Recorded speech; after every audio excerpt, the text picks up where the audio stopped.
Welcome to the middle book, the sacred code of vibration introduction. There is a hidden force that shapes your reality, yet you have been conditioned to ignore it. It exists in every breath you take, in every word you speak, in the silent hum of the universe itself. This force is vibration, an invisible current that moves through all things, influencing your thoughts, emotions, and even the events that unfold in your life. The ancients knew this truth. They encoded it in their temples, their chants, their sacred writings. But over time, this knowledge was not just forgotten, it was systematically erased, buried beneath the weight of dogma, suppression, and deception. Beyond the ruins of lost civilizations, behind the closed doors of secret societies, and beneath the ashes of burned manuscripts, there remains a wisdom so powerful that those in control have worked tirelessly to keep it from you. It is the knowledge that reality is not fixed, that the material world is not as solid as you have been led to believe. The words you speak, the sounds you hear, and the frequencies that surround you are not passive elements of existence.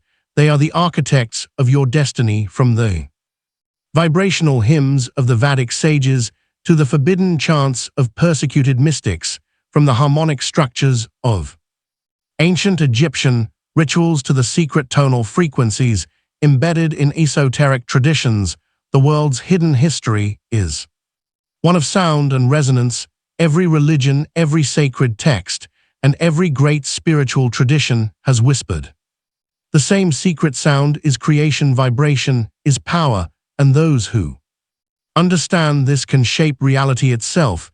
This audio book is not just an exploration of ancient wisdom, it is a revelation of how vibration has been deliberately manipulated to control the masses. Is those who understand frequency can use it to heal, to awaken, and to ascend, but those who seek power over others have used it to deceive, to suppress, and to enslave. The frequency shift in modern music was not arbitrary. The loss of sacred languages and their vibrational potency was not an accident. The eradication of ancient sound-based healing techniques was not a mere oversight. What if the very fabric of your consciousness has been detuned? What if your thoughts, your emotions, and even your perception of time have been subtly manipulated by the frequencies you are exposed to every day? The answers to these questions have been hidden in plain sight, scattered across forgotten texts, misinterpreted symbols, and suppressed scientific discoveries. You will discover in these pages the vibrational keys designed to free, not to enslave. You will discover how sound was utilized by ancient societies to transcend the confined minds of physical existence, change consciousness, and cure the body. You'll learn how specific frequencies can reorganize neurological networks, awaken latent abilities, and even induce higher levels of consciousness. Most significantly, you will acquire the skills necessary to recover your own vibrational power and retune to the frequencies of harmony, truth, and creation. Once you begin to perceive the world through the lens of vibration, there is no turning back. The illusions will begin to fall away, and you will see reality for what it truly is, a vast resonant field of energy responding to the frequencies you choose to emit. The knowledge you are about to absorb has been hidden, forbidden, and distorted for centuries, but it has not been lost. It has been waiting for those who are ready to hear the resonance of truth, to remember what has been buried, and to reclaim the power that has always been theirs. This audiobook has been created by the Middle Book team, compiling information from various sources with the hope that you find it valuable and enjoyable. Subscribe to the channel and give us a like to support our work and help us continue growing. Chapter 1: The Hidden Truth. Sound as the architect of reality. Reality is not what it seems. For centuries, humanity has been taught to see the world as a collection of solid objects, unmoving and absolute, as if existence were a vast an unchanging structure made of stone and flesh, but this is an illusion, a veil woven so tightly around human perception that most have never questioned it. Those who did, the seekers, the mystics, the keepers of ancient wisdom, discovered something profound, something so powerful that it was hidden, distorted, and erased. From history, the universe is not made of matter, it is made of vibration. Long before recorded history, before kings and empires, before the first word was etched into stone, there existed a knowledge so fundamental that it shaped the very core of human understanding across cultures, across civilizations that had no contact with one another. The same truth emerged: everything is frequency, everything is sound, everything is shaped by an invisible resonance that echoes through the cosmos. This was not a belief, it was a knowing. In the ancient temples of Egypt, the resonance of sacred chants was used to align the mind with the divine, and their very architecture was built to amplify certain frequencies. The Sumerians spoke of tones so powerful they could open doorways between worlds. The Vedic texts of India described the primordial sound of Om as the vibrational origin of all things, a force that still hums through the fabric of existence. The Hebrews recorded that God did not build the world with his hands. He spoke, took it into being, let there be light, and there was light, not through touch, not through movement, but through vibration. If vibration is the true foundation of existence, then it holds a power far beyond what most have ever imagined. It means that nothing is truly separate, that all things, objects, emotions, thoughts, even the course of history, are but ripples in a vast ocean of frequency. It means that sound is not merely a fleeting noise in the air, but a force capable of altering consciousness, healing the body, and opening gateways between realities.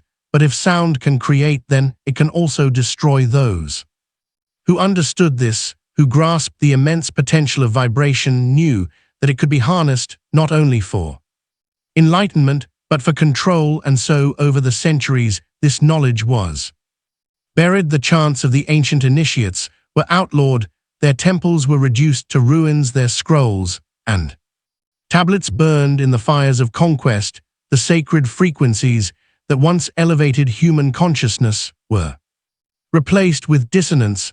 The natural harmony of sound, once attuned to the rhythms of the earth, was deliberately altered. The shift from 400Z to 440Z as the standard tuning for modern music was not an accident. It was a recalibration of collective perception, a subtle but powerful manipulation of vibrational reality.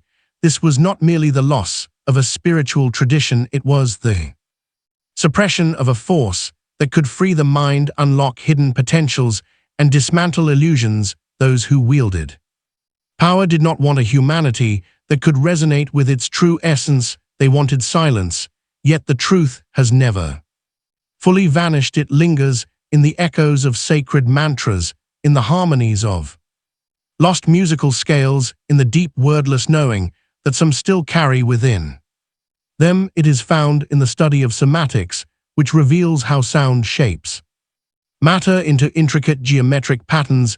It is whispered in the findings of quantum physics, where scientists now glimpse a world where nothing is truly still, where even the atoms of our bodies are in ceaseless motion, pulsing with an unseen rhythm. The implications of this knowledge are staggering. If the universe is a vast field of vibration, then consciousness itself is not bound to the physical. Our thoughts, our world words, even our emotions carry frequencies that ripple outward, shaping the reality around us.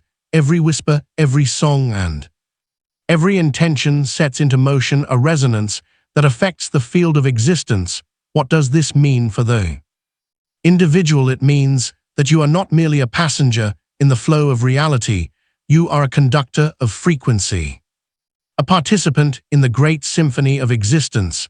And the moment you realize this, the moment you take control of the vibrations you emit, Whether through speech, through thought, through the very energy you carry, you begin to shift the reality around you. Imagine for a moment that your emotions are not just personal experiences, but frequencies broadcasting into the world. Fear, anxiety, and despair create discordant tones, vibrations that weaken the very field in which they exist. Love, gratitude, and harmony, on the other hand, generate resonances that strengthen, uplift, and transform. Ancient traditions understood this well, encoding these truths in their spiritual practices, in their hymns, in their sacred languages. They knew that frequency is the language of creation, but here lies the great paradox: the same force that can heal can also be weaponized. Just as vibration can elevate consciousness, it can also be used to confine it. Throughout history, the most powerful institutions have understood this. Words have been used not to enlighten, but to deceive. Music has been composed not to heal, but to dull. Frequencies have been manipulated not to free, but to control.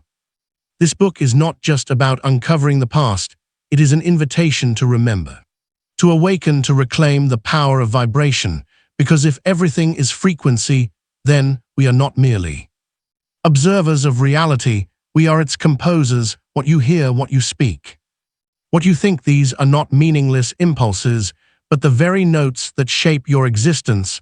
And when you understand this, when you truly grasp that vibration is the key to the hidden architecture of reality, the world will never look the same again. The silence is breaking, the resonance is calling. Are you ready to listen? Chapter 2, The Sacred Sound of Creation, Echoes from the Primordial Source. Before time, before form, before the first flicker of light broke the darkness, there was sound, not the sound of wind or water, not the echo of footsteps in a cavern, but a resonance beyond human hearing, a vibration that carried within it the potential of all that would ever exist. This was the first sound, the primordial frequency, the voice of creation itself. Across ancient traditions, this sound is spoken of with reverence, not as a metaphor, but as a literal force that set reality into motion. In the Vedic scriptures of India, it is Om, the vibrational seed, from which all things emerged. In the book of Genesis, it is the divine utterance, let there be light, in the sacred chants of the indigenous shamans, in the whispered incantations of the Egyptian priests. The same understanding is echoed before matter, before energy, there was the word. But what is a word if not vibration? What is speech if not sound, shaping the formless into meaning? The ancients did not believe that God crafted the world with hands of flesh, nor that the universe was an accident of chaos. They knew that sound itself was the sculptor of reality. In the beginning, there was nothingness, not an empty void, but a boundless potential, a great cosmic silence filled with infinite possibility. And then something stirred. Single note, a ripple in the void, a vibration so pure, so resonant, that it did not merely pass through the silence, it became existence itself. The first sound was not just heard, it was felt as a trembling in the unseen fabric of reality, a pulse that carried within it the blueprint of all creation. In the study of somatics, we see this principle reflected in the physical world. When a single tone is played over a plate covered in sand, the particles rearrange themselves into intricate symmetrical patterns. The higher the frequency, the more complex the patterns become. What does this mean? It means that sound is not just a passive force, it shapes, it creates. If a simple tone can transform grains of sand into perfect geometric forms, what must the sound of creation have done to the raw energy of the cosmos? The ancient Egyptians believed that certain words, when spoken with the correct intonation, had the power to alter reality itself. Their priests were not just scholars or spiritual leaders, they were keepers of resonance, trained in the precise articulation of sounds that could open doors between worlds. In their temples, architecture and acoustics were designed not just for grandeur, but for amplification, the very walls of their sacred spaces hummed with unseen frequencies, designed to attune the human mind to higher states of awareness. The art of throat singing, which enables monks to simultaneously produce numerous harmonics and create a layered vibration that is said to break down boundaries between the material and spiritual worlds, has been practiced for millennia. In Tibet, the Quran is recited in the Islamic tradition as a tonal exercise. Rhythmic vibration with heavenly resonance rather than just being read aloud. Additionally, the medicine men and women of the Americas, indigenous peoples, employ sacred chants or icaros to help the soul navigate altered states of perception rather than as amusement. The knowledge that sound is more than just sound unites all of these traditions. It serves as a key and a mechanism for tuning reality, lifting or trapping consciousness, and structuring existence itself. These old truths are starting to be confirmed by modern science today. Physicists know that everything vibrates at the most basic level. The electrons that orbit an atom's nucleus are waves that oscillate at frequencies that are invisible to the human eye. All of it is in motion, a symphony of invisible vibrations. The human body's cells, the DNA that codes for our existence and space-time itself. However, what does it mean for us if vibration is the basis of reality? How can we fit into this enormous, harmonious dance of life? It implies that we are frequencies as well, that our words, feelings, and thoughts are not merely ephemeral impulses, but rather vibrations that influence the world around us. Everything you say matters. Every goal, every act of fear or love, every sung song, and every muttered name all add to the universe's ever increasing resonance. This leads us to an important conclusion. Reality is not fixed. If everything is vibration, it is pliable. It can be manipulated, changed, and adjusted, much like a singer can find the perfect pitch to break glass, or a musician may tune an instrument. The great masters of the past knew this. They understood that to change the world, one must first change the frequency they emit. A body in T with higher vibrations is a body that is resistant to disease. A mind attuned to harmony is a mind immune to fear. A soul that vibrates in resonance with love is a soul that transforms not only itself, but all those around it. But there is a dark side to this knowledge. Just as sound can create, it can also distort. Just as vibration can heal, it can also be used to enslave. The manipulation of frequency is not a thing of myth. It is a reality that has been weaponized throughout history. The burning of sacred texts, the outlining of ancient chants, the shift of musical tone, humanity from its original resonance. What happens if discord takes the place of the original sound of creation, which was holding standards? These were not arbitrary changes. They were deliberate acts of control designed to sever resonant and pure. What occurs when a civilization's harmonic equilibrium is upset? The answer is not something we have to imagine. We are experiencing it. Disconnection, division, and anxiety are more than just mental states. They are signs of a world that has been retuned to a lower frequency. By force, they are vibrational imbalances. However, the perfect note can bring a song back to order, just as the wrong one can ruin it. We are not merely passive observers of this cosmic symphony, and this is the profound secret that is concealed in plain sight. We are the musicians and the instruments. Reclaiming our birthright means remembering this. Stepping into our actual power means rediscovering the lost harmonies of existence. For sound is more than simply sound. It is the act of creation, and the song is waiting to be sung. Again, Chapter 3, The Lost Science of Frequency, Ancient Knowledge Buried. Silence. There was a time when the world resonated in harmony with the cosmos. Time when humanity understood the sacred interplay between vibration and reality.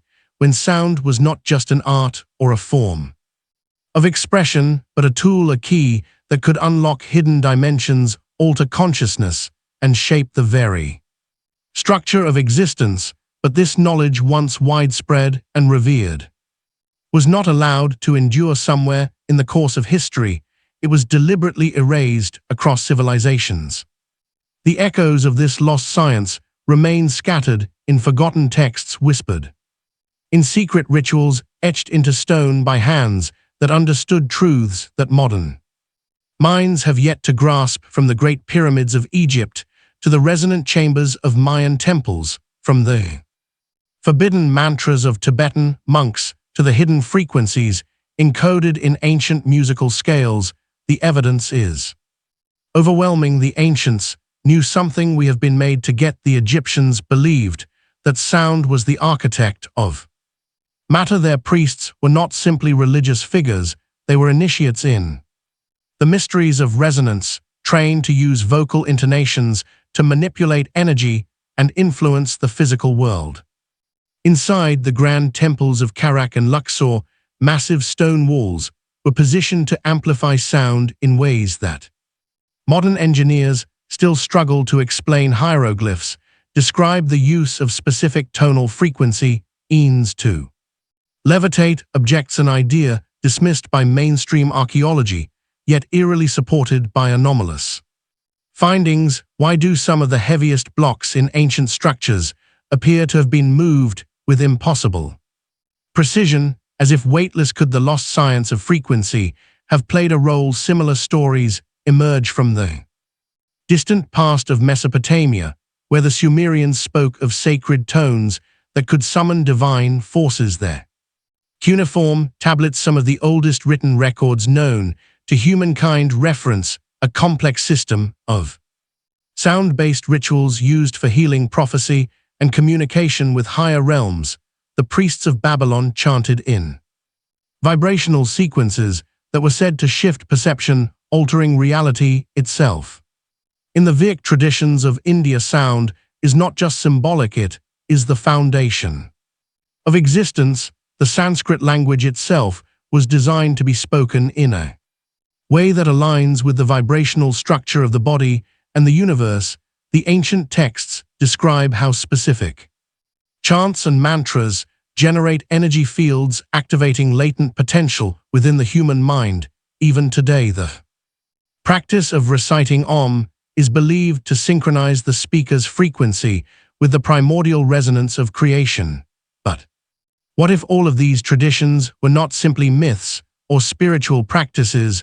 What if they were fragments of a unified knowledge, one that was systematically dismantled, buried, and distorted over the centuries? Consider the lost frequency of 432 Hz. Many ancient cultures tuned their instruments and sacred chants to this vibration, claiming it had healing properties and a direct connection to natural harmonics. The great classical composers, including Mozart and Verdi, used it as their standard, but in 1939, a new global standard was imposed: 440 Hz, a seemingly insignificant shift, but one that subtly disrupted the natural resonance of human consciousness. Some researchers argue that this change was not accidental, that it was part of a greater effort to alter perception, dull intuition, and create a population more susceptible to external control. And this is only the beginning. The manipulation of frequency extends beyond music. Language itself has been altered. Words once carried deep vibrational significance, their very syllables encoded with hidden meaning. In the ancient world, names were sacred. To know the true name of a thing was to have power over it. The Egyptians believed that the secret names of the gods contained their essence, and that to speak them correctly was to summon their presence. The Hebrew Kabbalists taught that the universe was created through divine letters, vibrations that formed the structure of existence. The Sufis of the Islamic mystical tradition still practice the repetition of sacred names, believing they align the soul with higher realms. But as time passed, language was stripped of its potency, words were diluted, meanings distorted. The power of the spoken voice was reduced to a mere tool of communication, its deeper potential forgotten. Modern languages no longer resonate with the same harmonic structure that ancient tongues once did, and as a result, the ability of words to shape reality, to heal, to manifest, to awaken, has been weakened in the past. Frequency was even considered when designing building with its soaring spires and elaborate acoustics. Medieval Europe's Gothic cathedrals were intended to raise people's consciousness. Gregorian monks, chanting in their stone halls, produced resonant fields that uplifted the soul and brought the human spirit into harmony with the heavens. These buildings were vibrational instruments, not just houses of worship. However, even these were changed over time. The original tonal frequency, IES, were abandoned, and the sacred chants were altered due to historical revisionism and religious dogma. The grand resonance of these constructions ceased to exist. For what reason was this information suppressed? In a world where vibration is misinterpreted, who gains? The answer is unsettling. If sound is the foundation of reality, then controlling it means controlling perception. If vibration determines consciousness, then those who manipulate frequency wield power over the minds of the masses. It is not just ancient history, it is happening now. The noise of modern life, the chaotic frequencies of television screens, and the discordant rhythms of popular music. These are not random, they are designed to keep human awareness fragmented, distracted, and out of tune with the natural order. But there is a way back. The lost science of frequency is not truly lost, it is simply waiting to be remembered. The resonant chants of the past still exist, passed down in hidden lineages. The vibrational secrets of language can still be uncovered by those who seek. The harmonic codes of nature are still present in the rustling of leaves, in the crash of ocean waves, in the hum of the universe itself. To reclaim this knowledge is to reclaim power, the power to heal, to awaken, to align with the frequencies that once guided humanity toward enlightenment. The ancients understood that reality is a S, and that we are both the notes and the musicians. It is time to remember the melody. Chapter 4: The power of the spoken word, the frequency of intention. There is a hidden force embedded in every word we speak. It vibrates beyond the range of human perception, shaping thoughts, emotions, and even the material world. The ancients understood that language was far more than a means of communication. It was a tool of creation, a force that could summon realities into existence.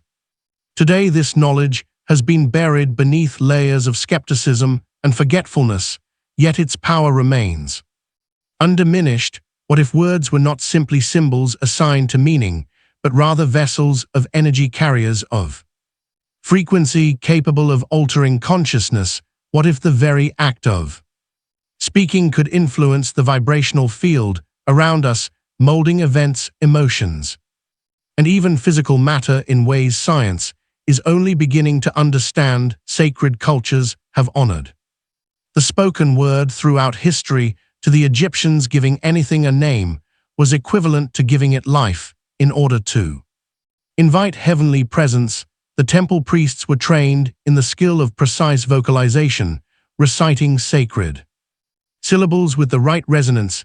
The entire cosmos was formed by the divine speech of letters and sounds, each carrying a distinct vibratory imprint, according to the teachings of the Hebrew Kabbalah.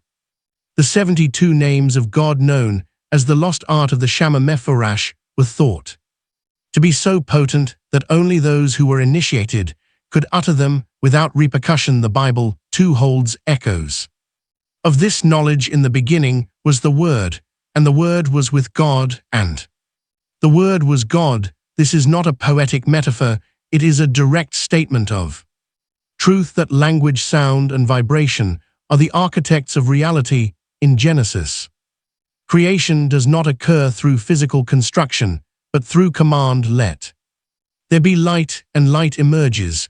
But what happens when this power is forgotten, when words become hollow? Stripped of their resonance, modern language has been diluted. In the ancient world, speech was deliberate, intentional. Words were understood as spells, vibrations sent into the ether, shaping the unseen forces of existence today. Language has been reduced to noise, mindless chatter, a tool of distraction rather than creation. People speak without awareness, unaware that every syllable carries weight, that their words ripple into the universe, manifesting outcomes whether they realize it or not. There is a reason why every mystical tradition emphasizes the importance of silence. The Sufis practice the repeated chanting of divine names, attuning themselves to higher frequencies. Tibetan monks engage in harmon throat singing, producing multiple overtones at once, which is believed to alter consciousness and open gateways to higher dimensions. In the Christian tradition, the early Desert Fathers practiced Hyasm, a form of meditative prayer where the repetition of sacred phrases brought about profound spiritual awakening. These practices were never arbitrary. They were based on an understanding that sound, when charged with intent, can dissolve illusion and reshape reality. But just as words can create, they can also destroy. Language has long been weaponized, not only in politics and propaganda, but in subtle ways that affect everyday life. Words of fear, doubt, and anger lower the vibrational field of both speaker and listener. They implant seeds of negativity, their resonance lingering long after the conversation has ended. This is why ancient cultures placed immense importance on blessing and cursing, because they knew that words were not merely sounds, but energetic forces. Even in the modern world, scientific experiments have hinted at the profound effect of speech. Dr. Masaru Emoto's research on water crystallization revealed that words spoken to water molecules altered their structure. Positive words produced symmetrical, harmonious formations, while words of hate and anger resulted in chaotic, disordered shapes. If human words have this effect on water, and our bodies are mostly water, then what are they doing to ourselves, our thoughts, our very existence? Beyond science, consider the personal impact of words. A single insult spoken in childhood can haunt someone for decades, shaping their self-perception, embedding itself deep within their subconscious. Conversely, a few words of encouragement can change the course of a life. We are constantly immersed in the vibrations of language, whether we are realize it or not. The question is, what are we choosing to emit? There is a lost practice, one that was once common knowledge among initiates of the ancient world: the deliberate use of language as a means of aligning with the higher harmonics of reality, to speak only words that elevate, that heal, that empower; to abstain from speech that weakens, that lowers vibration, that reinforces limitation. This is not simply about positive thinking, it is about vibrational alignment. Words spoken without awareness are like untuned instruments producing discord in the symphony of existence, but when spoken with intention, words become tools of transformation. They become keys that unlock hidden doors. This is the power of mantras, sacred names, and invocations. This is the reason why secret societies and esoteric traditions have preserved certain chants, passing them down only to those deemed worthy, not because they are mere religious practices, but because, as they operate on a vibrational level beyond ordinary perception. But you do not need ancient texts or secret initiations to reclaim this knowledge. The key is already within you, within your voice, within the frequency of your thoughts. Every word you speak is an act of creation. Every phrase you utter shapes your reality. The question is, are you speaking mindlessly, or are you tuning your voice to the frequencies of power? The lost masters of sound understood that the universe does not respond to words alone, it responds to resonance. This is why empty. Affirmations do not work while reciting sacred texts. Without belief holds no power. It is not the language that matters, it is the vibration behind it. The intent, the energy to harness the power of the spoken word, is to step into the role of a creator. It is to become aware that every sentence carries the weight of manifestation. It is to recognize that silence, when charged with intent, can be more potent than 1,000 spoken words. Chapter 5, The Frequency Trap. How sound controls your consciousness. Not all sound is meant to heal, not all vibration is meant to uplift. For as long as humanity has understood the power of frequency, there have been those who sought to control it, not to enlighten, but to manipulate. Sound, when properly tuned, can unlock the mind, elevate awareness, and harmonize the body with the natural rhythms of existence. But when distorted, when weaponized, it becomes a tool of control, an invisible force that keeps entire populations in a state of anxiety, confusion, and submission. The ancients knew that the world was not made of matter, but of vibration. They understood that different frequencies produced different effects, some healing, some destructive. This knowledge was embedded in their temples, in their chants, in the very structures of their civilizations. But somewhere along the way, something changed. The natural frequencies that once aligned human consciousness with the divine were replaced with artificial dissonant tones. The harmonics that once fostered clarity and intuition were systematically altered. It was not by accident. One of the most striking examples of frequency manipulation is the shift from 432 Hz to 440 Hz as the standard tuning for music. The ancients tuned their instruments to 432 Hz, a frequency said to be mathematically aligned with the vibrations of nature, the resonances of the earth, and even the human body itself. The great composers of the past, Mozart, Verdi, and others, understood this intuitively, composing music that elevated the spirit and restored balance. But in 1939, under the influence of the powerful forces of the time, a new scent was imposed. 440 Hz. At first glance, the difference seems insignificant, just an 8 Hz shift, barely perceptible to the untrained ear. But this subtle adjustment had profound consequences. Research suggests that 440 Hz is out of sync with the natural rhythms of the universe.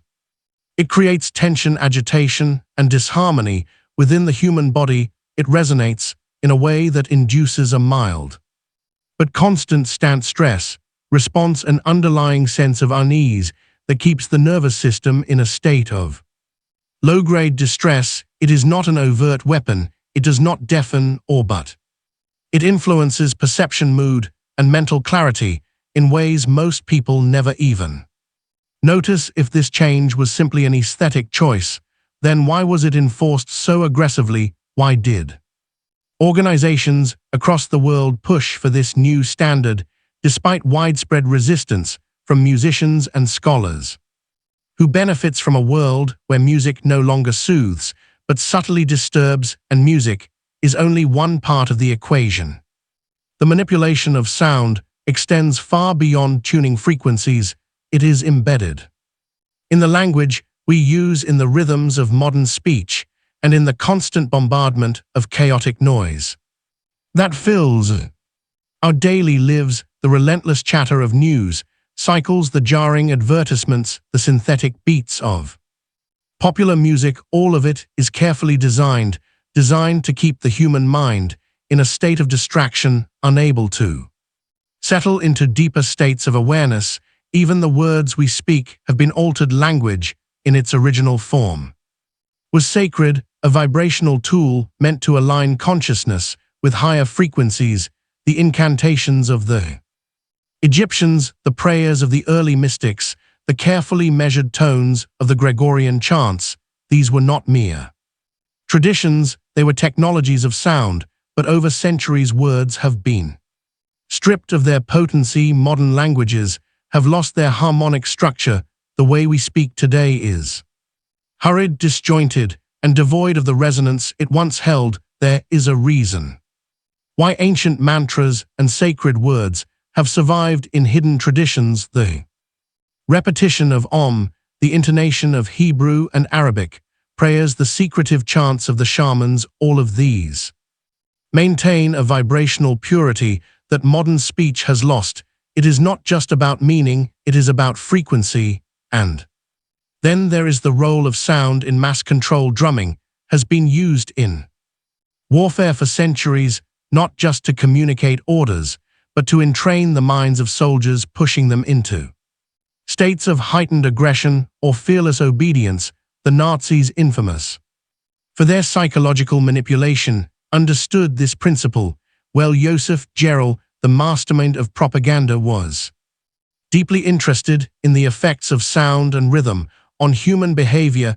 He knew that the right combination of tones, repetition, and tempo could shape perception, mold thought, and dictate emotion. Today, these same techniques are used in entertainment and media, fast, repetitive beats that overstimulate the nervous system. Words and phrases are repeated endlessly until they become ingrained in the subconscious. News headlines are crafted not to inform, but to provoke an emotional response, keeping the population locked in cycles of fear, outrage, and helplessness.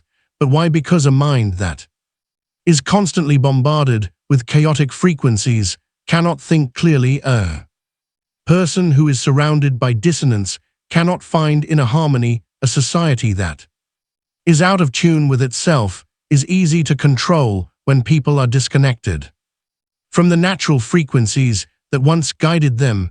They become reliant on external authorities for guidance, for validation, for a sense of direction, and yet the solution is simple: the same knowledge that was once hidden can be reclaimed. The same frequencies that were suppressed can be reintroduced. It begins with awareness, learning to recognize the sounds that heal and those that harm, choosing music that aligns with natural harmonics, speaking words that uplift rather than diminish, cultivating silence in a world that thrives on noise. Because once you understand that sound is more than sound, that it is the foundation of thought, emotion, and perception itself, you begin to break free from the trap, and in that moment you take back control. Chapter 6: The Forbidden Harmonics, Lost Chants, and Censored Melodies. Throughout history, music and sound have been seen as sacred, as tools for healing, awakening,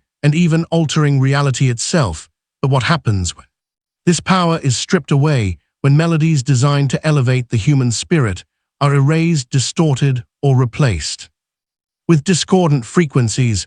What happens when the very vibrations that once connected humanity to higher states of consciousness are deliberately suppressed? The answer is all around us. Modern music, though vast in its forms, has been severed from its original purpose.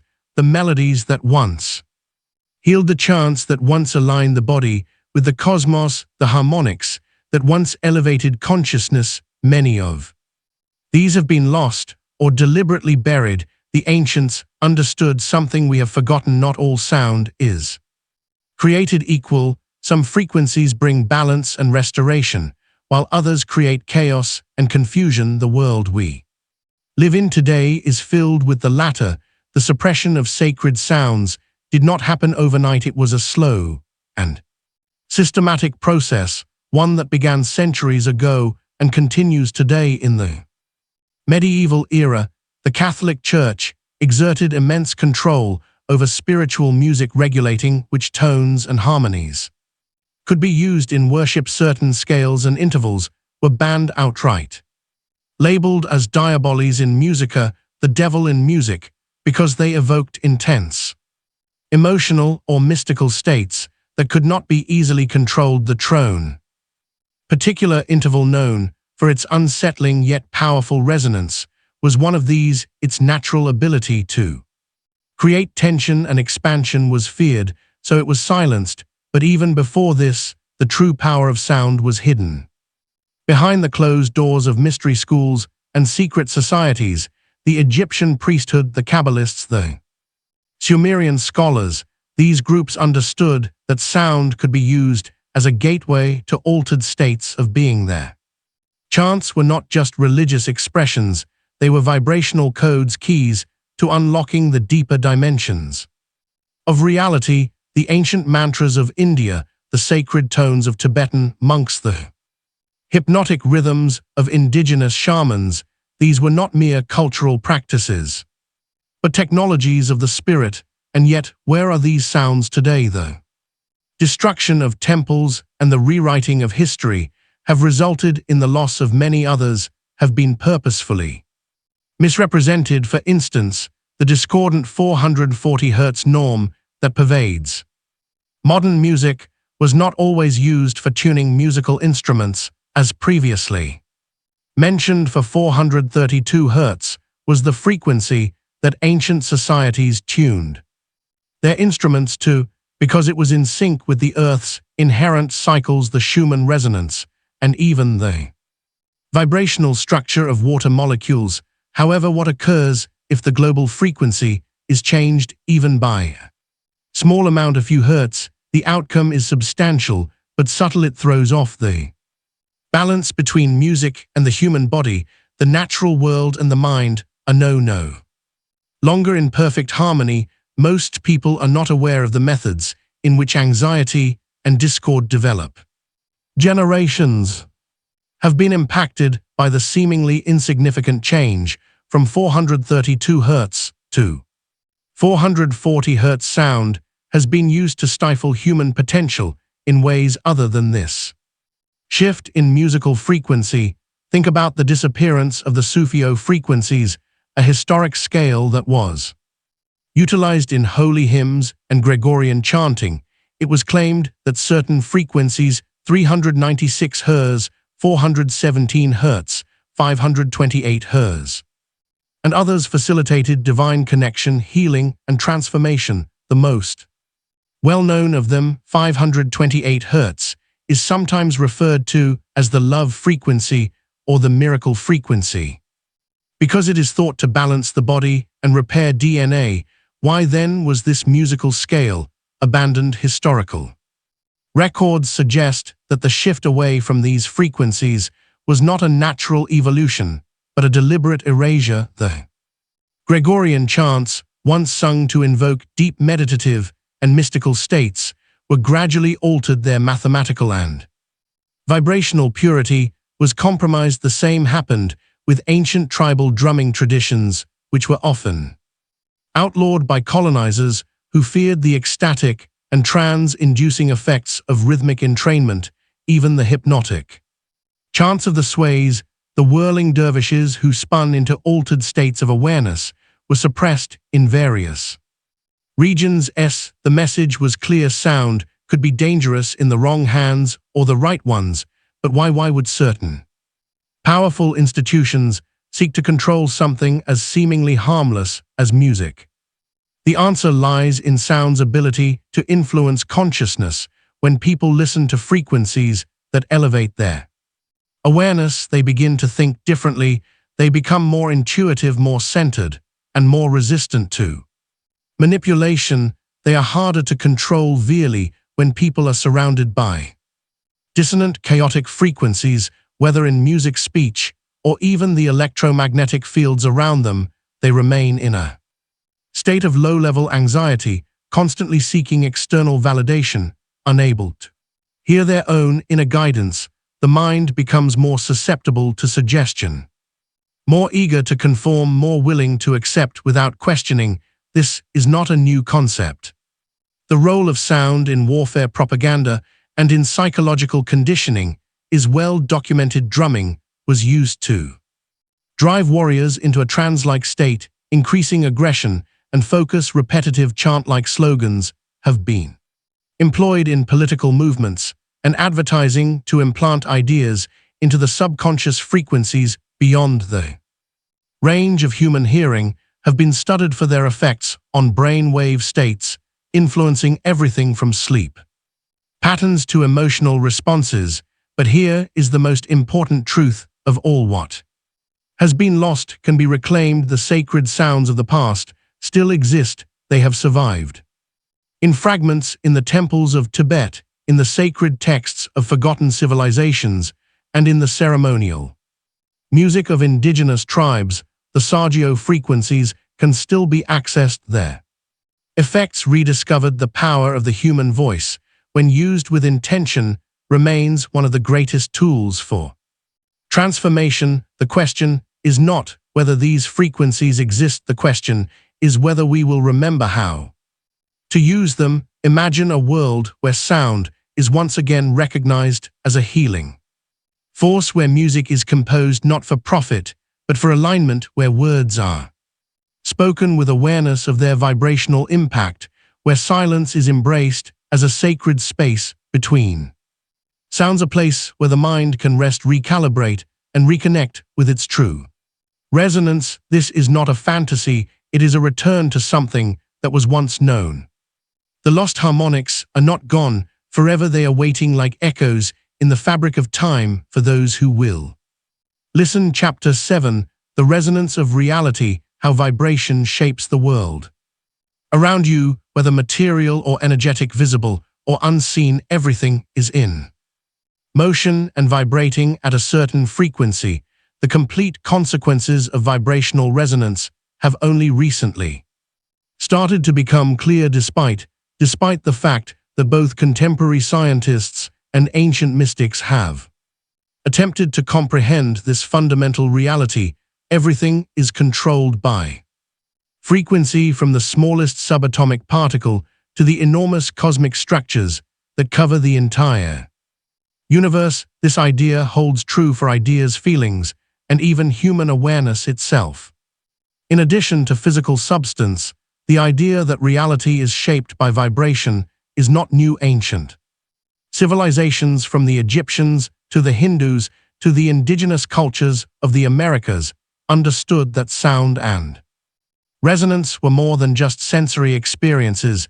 They believed that frequency was a force of creation, a medium through which energy took form. In the Vedic tradition, the universe is said to have emerged from sound, the primordial vibration of Om, a resonance that continues to pulse through existence. In the texts of ancient Greece, Pythagoras spoke of a harmony that underlies all things, a mathematical and musical order that determines the structure of reality. He taught that by understanding these harmonies, one could align oneself with the natural order of the cosmos. Science has started to confirm what the ancients already knew: everything is energy, oscillating at certain frequencies. At the most fundamental level, according to quantum physics, what seems solid is actually made up of vibrating fields of energy, and what we think is form is simply the result of various vibrational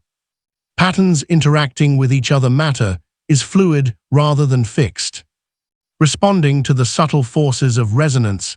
This realization transforms everything, indicating that reality is dynamic and not static, but rather that it is influenced by the frequencies we emit and receive. The human body is a vibrational instrument. There is a frequency for each organ, cell, and even thought. For instance, the electromagnetic waves produced by the heart travel well outside the body, forming a field that interacts with the surroundings, depending on whether a person is in a deep sleep, meditation, or alert state.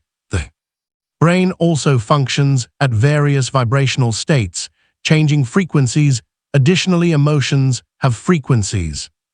States like joy, love, and gratitude vibrate more frequently, whereas states like fear, anger, and despair resonate at denser, lower frequencies.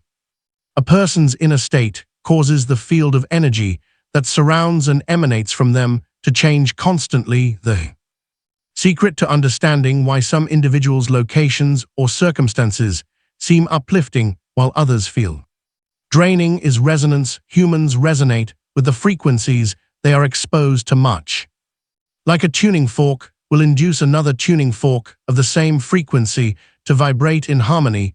This explains why single person's mood can permeate a whole space, why being in nature can bring back a sense of tranquility, and why prolonged exposure to stress and negativity can cause physical illness. It is vibrational, not just psychological. This has significant ramifications. If everything is frequency, then people actively shape reality rather than only passively observing it.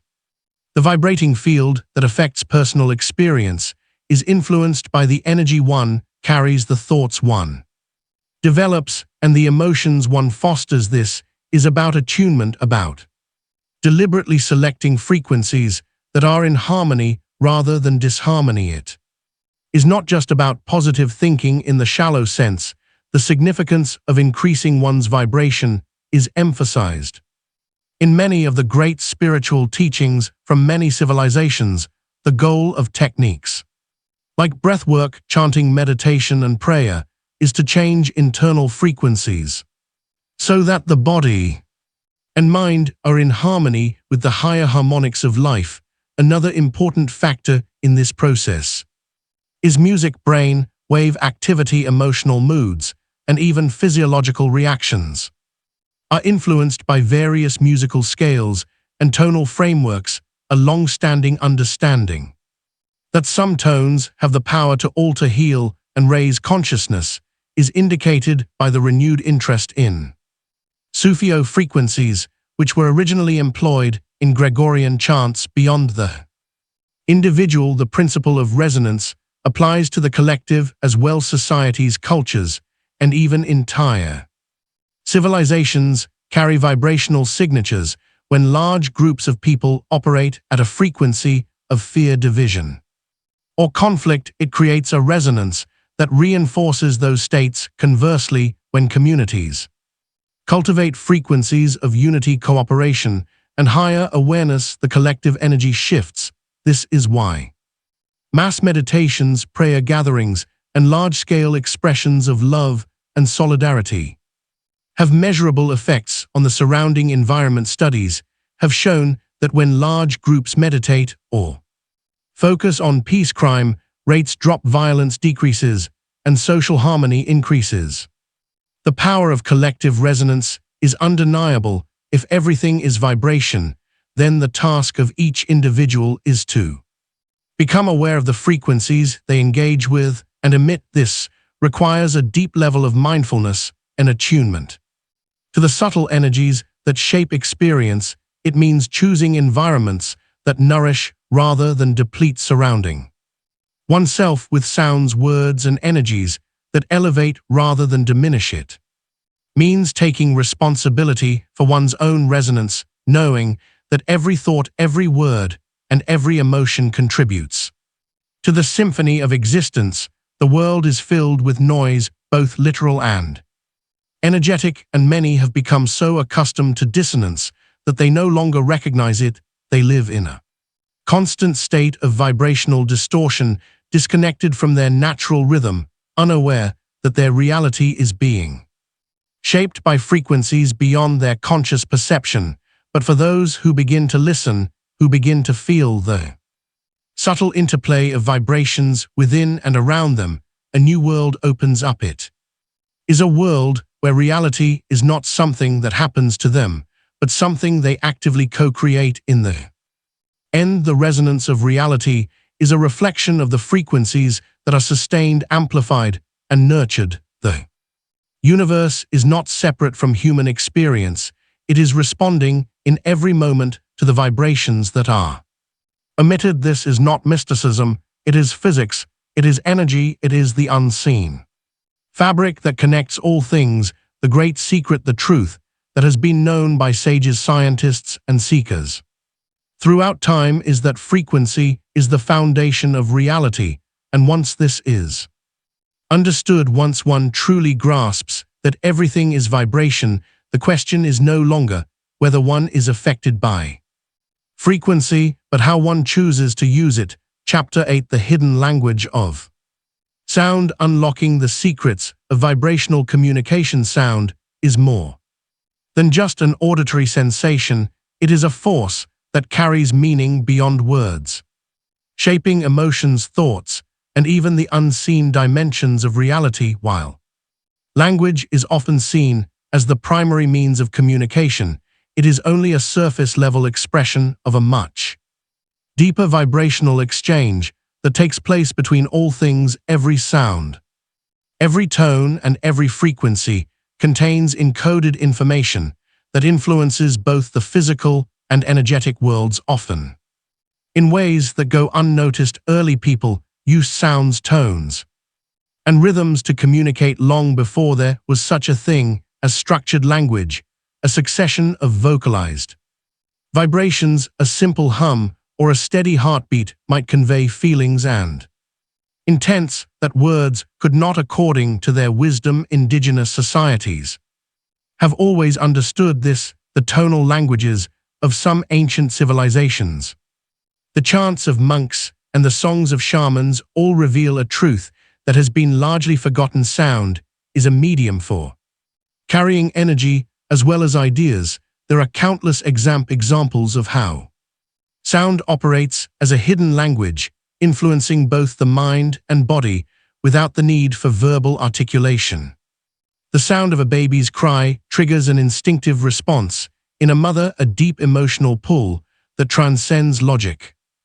Single musical note can evoke long-forgotten memories, transporting the listener to another time and place. The voice of a loved one can bring comfort, while the tone of a stranger can instantly create distrust. These reactions occur because sound bypasses the intellect and speaks directly to the subconscious.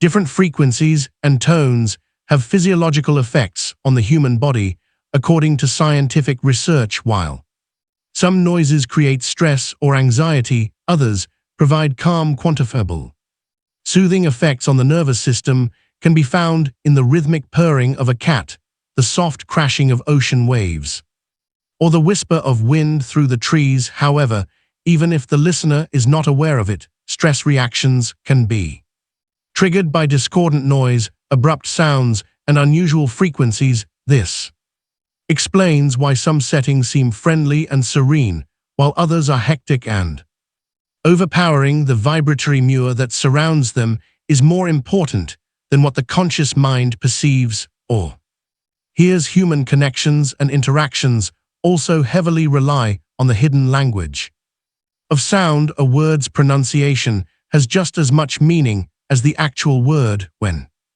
a phrase is delivered in a warm melodic tone, it will be heard differently than when it is delivered abruptly and sharply. The human voice is an instrument of frequency, constantly transmitting emotional states, intentions, and energetic signatures that others pick up on, whether consciously or subconsciously. This is why ancient traditions placed such importance on mantras, sacred sounds that were carefully crafted to produce specific vibrational effects. Mantras were never just random words, they were sequences of syllables tuned to align consciousness with higher states of awareness. In Hinduism, the repetition of Om was believed to attune the practitioner to the fundamental vibration of the universe. In Tibetan Buddhism, the chant Om Mani Padam was used to invoke compassion and spiritual purification.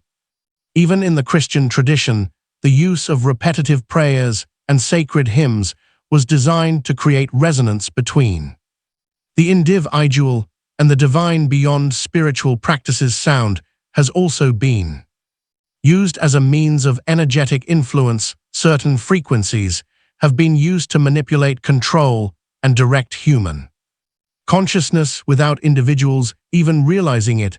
Advertisers, politicians, and media creators understand this well, carefully selecting background music, vocal tones, and subliminal audio cues to evoke specific emotional responses. The reason why certain songs become instantly popular, why some voices command attention while others are ignored, or why certain sounds feel inherently trustworthy, is not always a matter of personal preference. It is often the result of deeply ingrained vibrational conditioning. But if sound has been used to manipulate, it can also be used to liberate those who learn to listen beyond words, who become aware of The vibrational quality of sound, rather than just its intellectual meaning, begin to access a different level of perception. It is the ability to read between the frequencies, to sense the true intentions behind speech, to recognize when sound is being used as a tool of deception or elevation. Understanding the hidden language of sound is not just about listening more carefully, it is about feeling. It is about noticing the effect certain tones have on the body and mind. Paying attention to how different voices and environments create energetic shifts. When one begins to attune themselves to these subtle vibrations, communication transforms. They start to hear beyond the spoken word, sensing the energy behind the expression. They become more discerning, able to differentiate between truth and distortion, alignment and dissonance. This is why sound healing is becoming an increasingly recognized field.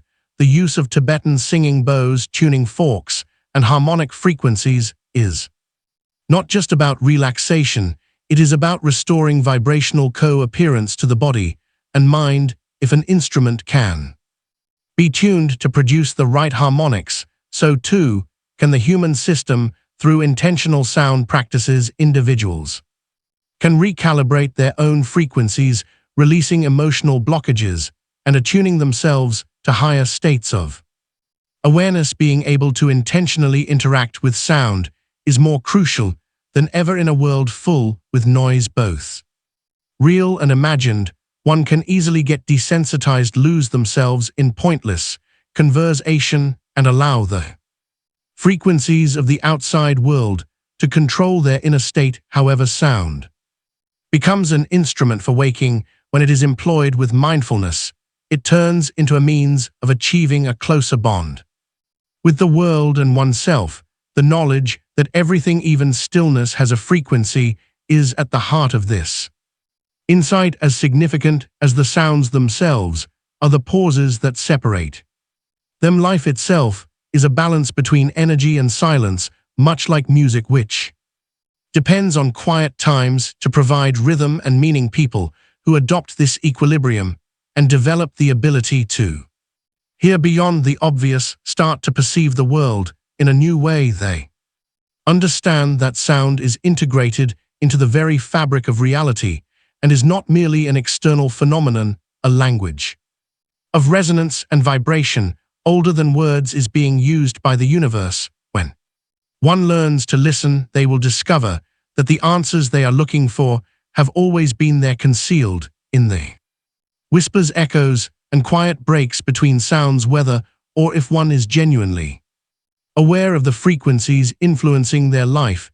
is the question, not whether sound affects reality. Chapter 9: The Soul's Resonance, How Your Vibration Shapes Your Destiny. There is a force within you that goes beyond the physical. It is unseen, yet it determines the course of your life. Ancient traditions have called it the soul, the spirit, the essence, but modern science may describe it differently: a field of vibration, a frequency unique to you, shaping the reality you experience. Everything in the universe vibrates, from the movement of galaxies to the pulsation of atoms, from the rhythmic beating of your heart to the silent hum of thoughts within your mind. Nothing is truly still. At every moment you are emitting a frequency, a resonance that interacts with the world around you. But what if this resonance is not random? What if it is the key to understanding why your life unfolds the way it does? The ancients believed that the soul was not just a passive entity, but an active force radiating energy that determines the events, relationships, and even opportunities that manifest in one's life. In the Hindu tradition, this concept is woven into the idea of karma, the idea that one's vibration state, shaped by past thoughts and actions, influences future experiences. In Buddhism, the law of cause and effect teaches that the energy one puts into the world inevitably returns a reflection of the inner frequency one carries. These old truths are starting to be recognized by modern science in their own manner. Quantum physics has shown that reality is influenced by observation itself, and that awareness is not distinct from the material universe, but rather plays a crucial role in its development. Particles behave differently when observed, as shown by the well-known double-slit experiment, indicating that awareness itself affects the physical cosmos. Is it possible that our own vibration, our thoughts, feelings, and spiritual energy work similarly, influencing the events we draw into our lives? Think about the resonance phenomenon. Another tuning fork close by will start to vibrate at the same frequency when one is struck. This is a natural law, not a coincidence. Humans are subject to the same rule. Have you ever observed how some people appear to effortlessly attract others with their charisma, enthusiasm, or atmosphere of peace, or how certain people appear to be caught in vicious loops of negativity, drawing bad luck? Despite their best efforts to break free, it's not luck, it's resonance. Similar to a radio transmission, your own vib is continuously broadcasting into the invisible fabric of reality. You draw events and people who share your energy. When you are operating at a high frequency, when your thoughts, feelings, and behaviors are in alignment with love, thankfulness, and purpose, on the other hand, you attract circumstances that support your feelings of rage, fear, or despair when you live in them. This is why spiritual masters throughout history have emphasized the importance of inner work. It is not enough to wish for a better life. One must first tune their internal frequency to match what they seek. This is the secret behind the practice of meditation, prayer, mantra chanting, and breath work. Each of these disciplines serves to refine one's vibrational state, clearing away discordant energies and aligning the soul with higher frequencies. But the process of raising one's vibration is not always easy. The modern world is filled with dissonant energies, artificial frequencies, chaotic information, emotional turmoil that can pull the soul out of alignment. Negative emotions, past traumas, and limiting beliefs all act as vibrational distortions, interfering with the natural resonance of the spirit. This is why healing is so essential, not just physical healing, but emotional and energetic healing. Many traditions teach that unresolved emotions create energetic blockages, trapping the soul in lower frequencies. The ancient practice of sound healing, whether through Tibetan singing bowls, Gregorian chants, or shamanic drumming, is based on the idea that certain frequencies can clear these blockages, restoring the soul's natural harmony. Even simple acts such as spending time in nature, practicing gratitude, or engaging in deep conscious breathing can have profound effects on one's vibrational state. But perhaps the most powerful realization is this: your vibration is not fixed. Many people believe they are victims of circumstance, trapped in lives dictated by fate. But fate is not a rigid script, it is a field of possibilities shaped by the frequencies you emit. The moment you change your internal resonance, the world around you begins to shift. New opportunities arise, old patterns dissolve, synchronicities increase, as if reality itself is responding to your newfound alignment. This is the essence of what mystics and visionary have always known. Reality is not something that happens to you, it is something you co-create. The question then becomes, what frequency are you choosing to broadcast? Are you emitting signals of fear, doubt, and limitation, or are you radiating love, courage, and expansion? The answer to this question determines the quality of your relationships, your success, your health, and ultimately your destiny. This is not about wishful thinking. It is about the science of vibration, the mechanics of energy, the understanding that you are not separate from the universe. You are part of its great harmonic dance. When you master your own frequency, you step into a state of flow where life unfolds with a sense of effortless synchronicity, where doors open before you even realize you needed them. This does not mean that challenges will disappear, but it does mean that you will face them differently. A high-frequency soul does not resist difficulty, it transforms it, just as a finely tuned instrument can turn chaotic noise into music, so too can a tuned soul turn obstacles into stepping stones for growth. And so, the journey is clear: to shift your life, shift your vibration, to change your reality, change your resonance. The universe is always listening. Chapter 10: The Gateway of Sound, Connecting with Other Realities. There is an invisible bridge between worlds, a passageway between the physical and the unseen, and its key is vibration. Sound has long been considered sacred, a force capable of shaping matter, altering consciousness, and even opening portals to higher dimensions. Ancient civilizations understood this mystery well, using chants, frequencies, and sacred tones, not only for spiritual growth, but also as tools for communication with the divine. But over time, much of this knowledge was lost, dismissed as legend or myth, yet the evidence of sound's ability to connect us to other realms remains hidden in the practices of mystics, encoded in sacred traditions, and even confirmed by modern science. Throughout history, shamans, monks, and spiritual seekers have used sound as a vehicle for transcendence. In the dense Amazon rainforest, indigenous shamans sing Ikaro's sacred songs, believed to summon spirits, heal disease, and guide souls through the astral planes. Tibetan monks practice harmonic chanting, producing multiple tones at once, which they claim allows them to access higher states of consciousness. Sufi mystics engage in rhythmic, the repetitive chanting of divine names, inducing trance-like states where the boundaries between self and the infinite dissolve. These are vibrational technologies, not just cultural customs. Certain frequencies can adjust the human mind to unusual states of awareness, if ever. Everything in the cosmos is frequency. The human brain can be tuned by sound to receive signals from outside the material world, much like a radio needs to be tuned to the correct station in order to hear a broadcast. The science of brainwave entrainment supports this viewpoint, so it's not merely a spiritual one. The many frequencies at which the human brain functions are linked to distinct states of consciousness. Our wake state is dominated by beta waves, which help us stay focused and attentive. Meditation, relaxation, and creative inspiration are times when alpha waves appear. Visionary experiences, hypnosis, and deep meditation are associated with theta waves.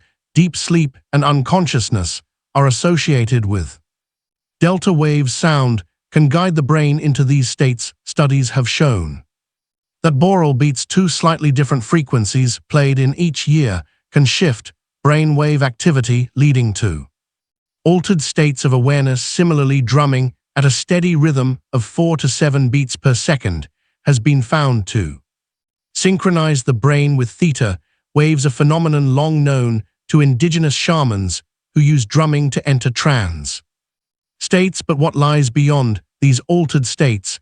Many who have experimented with sound-induced trance states report similar experiences, visions of other-worldly landscapes, encounters with luminous being, sensations of leaving the body and traveling to realms beyond time and space. Are these mere hallucinations, or are they glimpses into other dimensions? Some believe that sound is the key to unlocking the Akashic records, a supposed vibrational archive of all knowledge, past, present, and future. Others suggest that certain frequencies act as gateways to parallel realities where different versions of ourselves might exist. Ancient texts provide tantalizing hints about the role of sound in interdimensional travel. In the Sumerian myths, the gods were said to possess secret names that, when spoken, granted the power to summon them. The Egyptians believed that the correct pronunciation of sacred words could open portals to the afterlife. The Hebrew Kabbalah teaches that the universe was created through the vibration of divine letters, and that by meditating on these sounds, one can ascend to higher realms, even in the modern era reports of near-death experiences (NDES) frequently include descriptions of a mysterious humming or celestial music heard just before the soul departs from the body. Could it be that sound is not only a force within this reality, but a bridge to others? If so, then the implications are profound. It implies that one can change perception, broaden consciousness, and possibly even access secret aspects of existence by purposefully using sound.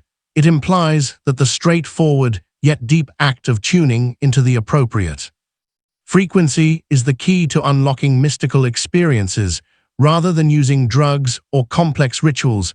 However, just as sound can lead one wrong, it can also open doors to other realms. Not every frequency rises. There are dissonant vibrations that cause bewilderment, dread, and alienation, just as there are healing ones. Certain spiritual traditions warn of false voices that appear while people are in altered states. These voices are frequencies that entangle rather than free. Being able to distinguish between sounds that uplift and depress the psyche is crucial in reclaiming the lost knowledge of sound.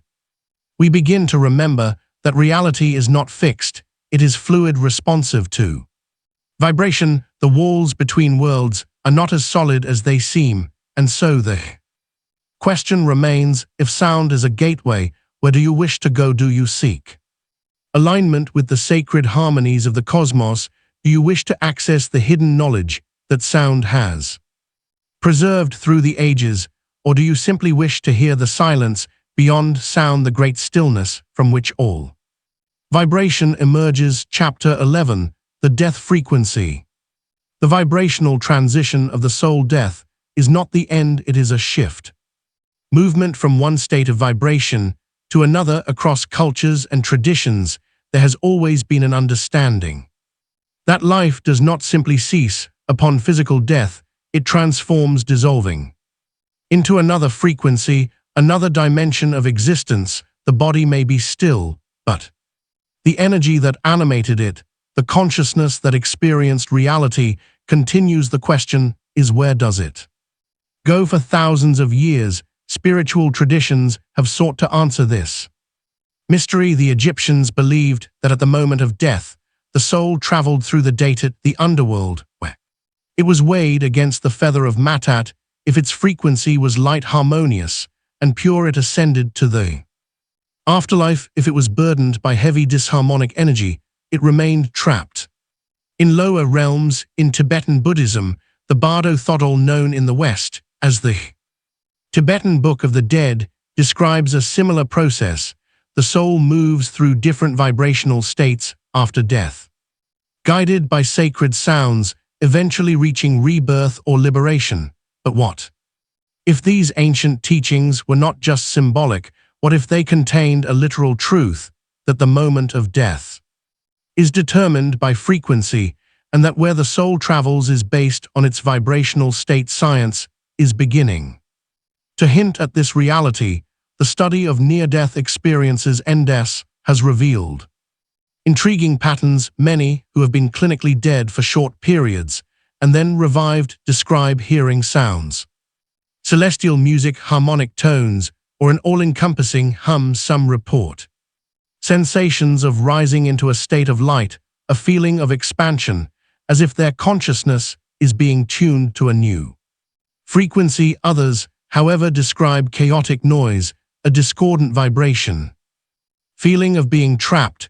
Could it be that the frequency at which one vibrates in life determines what one experiences in death? In the field of physics, the principle of resonance suggests that objects vibrate in sympathy with frequencies that match their own. If consciousness is a form of energy, then it would make sense that at the moment of death it is drawn toward realms that match its vibrational signature. A soul that has cultivated harmony, love, and peace might naturally gravitate toward higher realms, while a soul trapped in fear, resentment, or attachment to the material world may find itself in a denser, more chaotic frequency. This concept is mirrored in the beliefs of many indigenous cultures. The shamans of the Amazon teach that at the time of death, the soul must sing its way home. Those who have learned the sacred songs and aligned themselves with the right frequencies in life will transition smoothly into the next world. Those who have not may become lost wandering in a liminal space between realities. Even modern research into sound and death has uncovered fascinating insights. Certain frequencies have been observed to induce peaceful states in hospice patients, easing their transition from life. The use of Tibetan singing bowls, chanting, and soft harmonic sounds has been shown to reduce fear and anxiety in the dying, as if preparing their consciousness for the vibrational shift ahead. But if death is a transition of frequency, then it is not just about what happens in the final moments. It is about how one has lived. Every thought, every emotion, every action carries a vibrational imprint. Over time, these energies accumulate, shaping the frequency of the soul. Those who cultivate higher vibrations through love, gratitude, and inner peace are in essence tuning themselves to ascend beyond lower densities. Those who remain trapped in cycles of negativity, hatred, or greed are lowering their frequency, binding themselves to the denser layers of existence. This is not punishment, it is simply the law of resonance. The implications of this understanding are profound. If the afterlife is not determined by judgment, but by vibration, then one's ultimate destination is not a matter of faith, but of frequency. Religious teachings across cultures have hinted at this truth, whether it is the concept of heaven and hell, nirvana and samsara, or ascension and purgatory. Of these ideas suggest that the state of one's soul at the moment of death determines what comes next. But here is the most crucial realization: you are tuning your frequency right now. Every thought you think, every emotion you dwell in, every sound you surround yourself with is shaping the vibrational pattern of your being. The frequencies you engage with daily are determining the resonance you will carry into the transition of death. If the soul is an instrument, then life is the process of tuning it either into harmony with higher realms or into discord with lower ones. And yet modern society does everything it can to keep people out of tune. The dissonance of artificial frequencies, the bombardment of chaotic noise, the cultivation of fear through media, politics, and entertainment, all of these things lower vibration, keeping the mind fixated on material concerns, distracting from the deeper truth of existence. But there is a way to reclaim this knowledge. The ancients left behind tools, practices that can raise one's frequency and prepare the soul for a smooth transition. Sacred sound is one of them. Chanting mantras, meditating on harmonic frequencies, immersing oneself in music that aligns with natural resonances.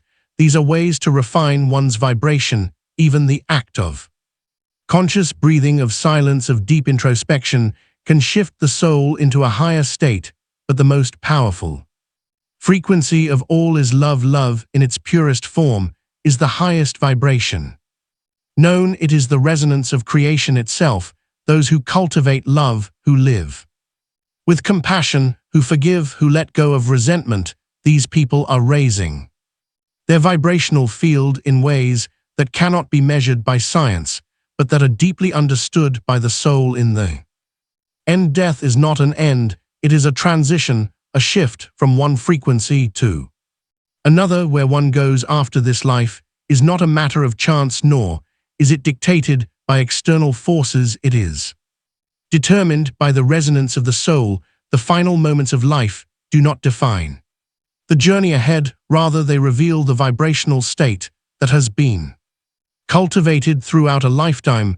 This is why every moment matters. If the universe is a vast symphony, then you are an instrument. The question is, how are you tuning yourself? Chapter 12.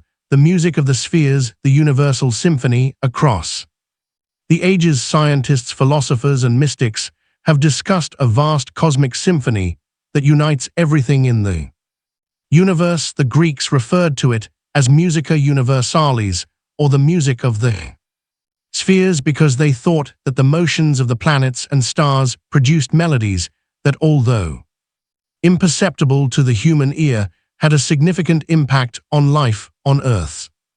Recent advances in astrophysics, quantum mechanics, and frequency analysis have led to a re-examination of this theory, which has been widely rejected by contemporary science for decades. What if the universe is essentially a huge orchestra of vibrations? How do we fit into this cosmic music, if at all? Understanding a basic fact that everything in the universe is vibrating is necessary before we can respond to this issue. Everything from the biggest galaxies to the smallest subatomic particles moves, oscillates, and resonates at particular frequencies.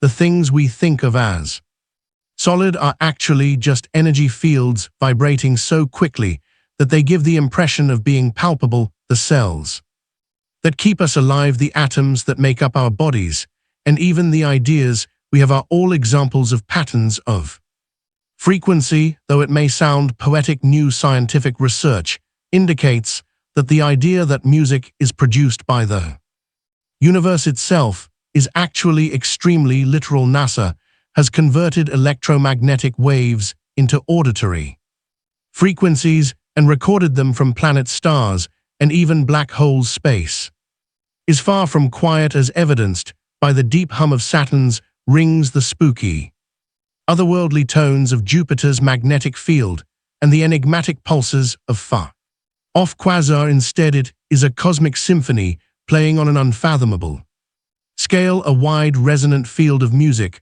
What part does human consciousness play in this symphony? Though if the universe is music, humans are not distinct from the cosmos, rather they are microcosms of its larger structure. According to ancient traditions, we all have our own frequencies, just like the planet's energy centers in the human body are described by the ancient Indian system of chakras, each of which is connected to a certain vibratory tone. According to the Chinese notion of Kai, balance and vigor are brought about by an energy flow that is harmonious. The link between sound energy and the realization of human potential has been highlighted even in Western mystical traditions, from Pythagoras' teachings to the alchemists' methods in the Middle Ages. This notion is supported by contemporary science in previously unthinkable ways. According to research in somatics, which is the study of how sound arranges matter, certain frequencies can produce complex geometric patterns when they are played through materials like sand or water.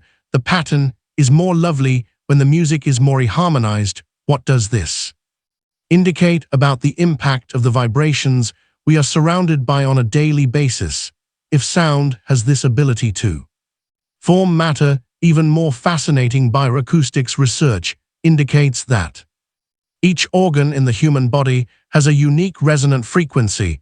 These frequencies are harmonious and in balance when one is healthy. However, these frequencies are distorted in the presence of illness. According to some experts, sound therapy can aid in cellular healing and balance restoration by employing particular tones and frequencies. But comprehending the universal symphony involves more than simply healing. If everything is frequency, then our reality is actively shaped by the ideas we have, the feelings we experience, and the noises we are exposed to. Have you ever seen how listening to particular kinds of music may instantly change your mood? How can a single song take you to a different era or emotion?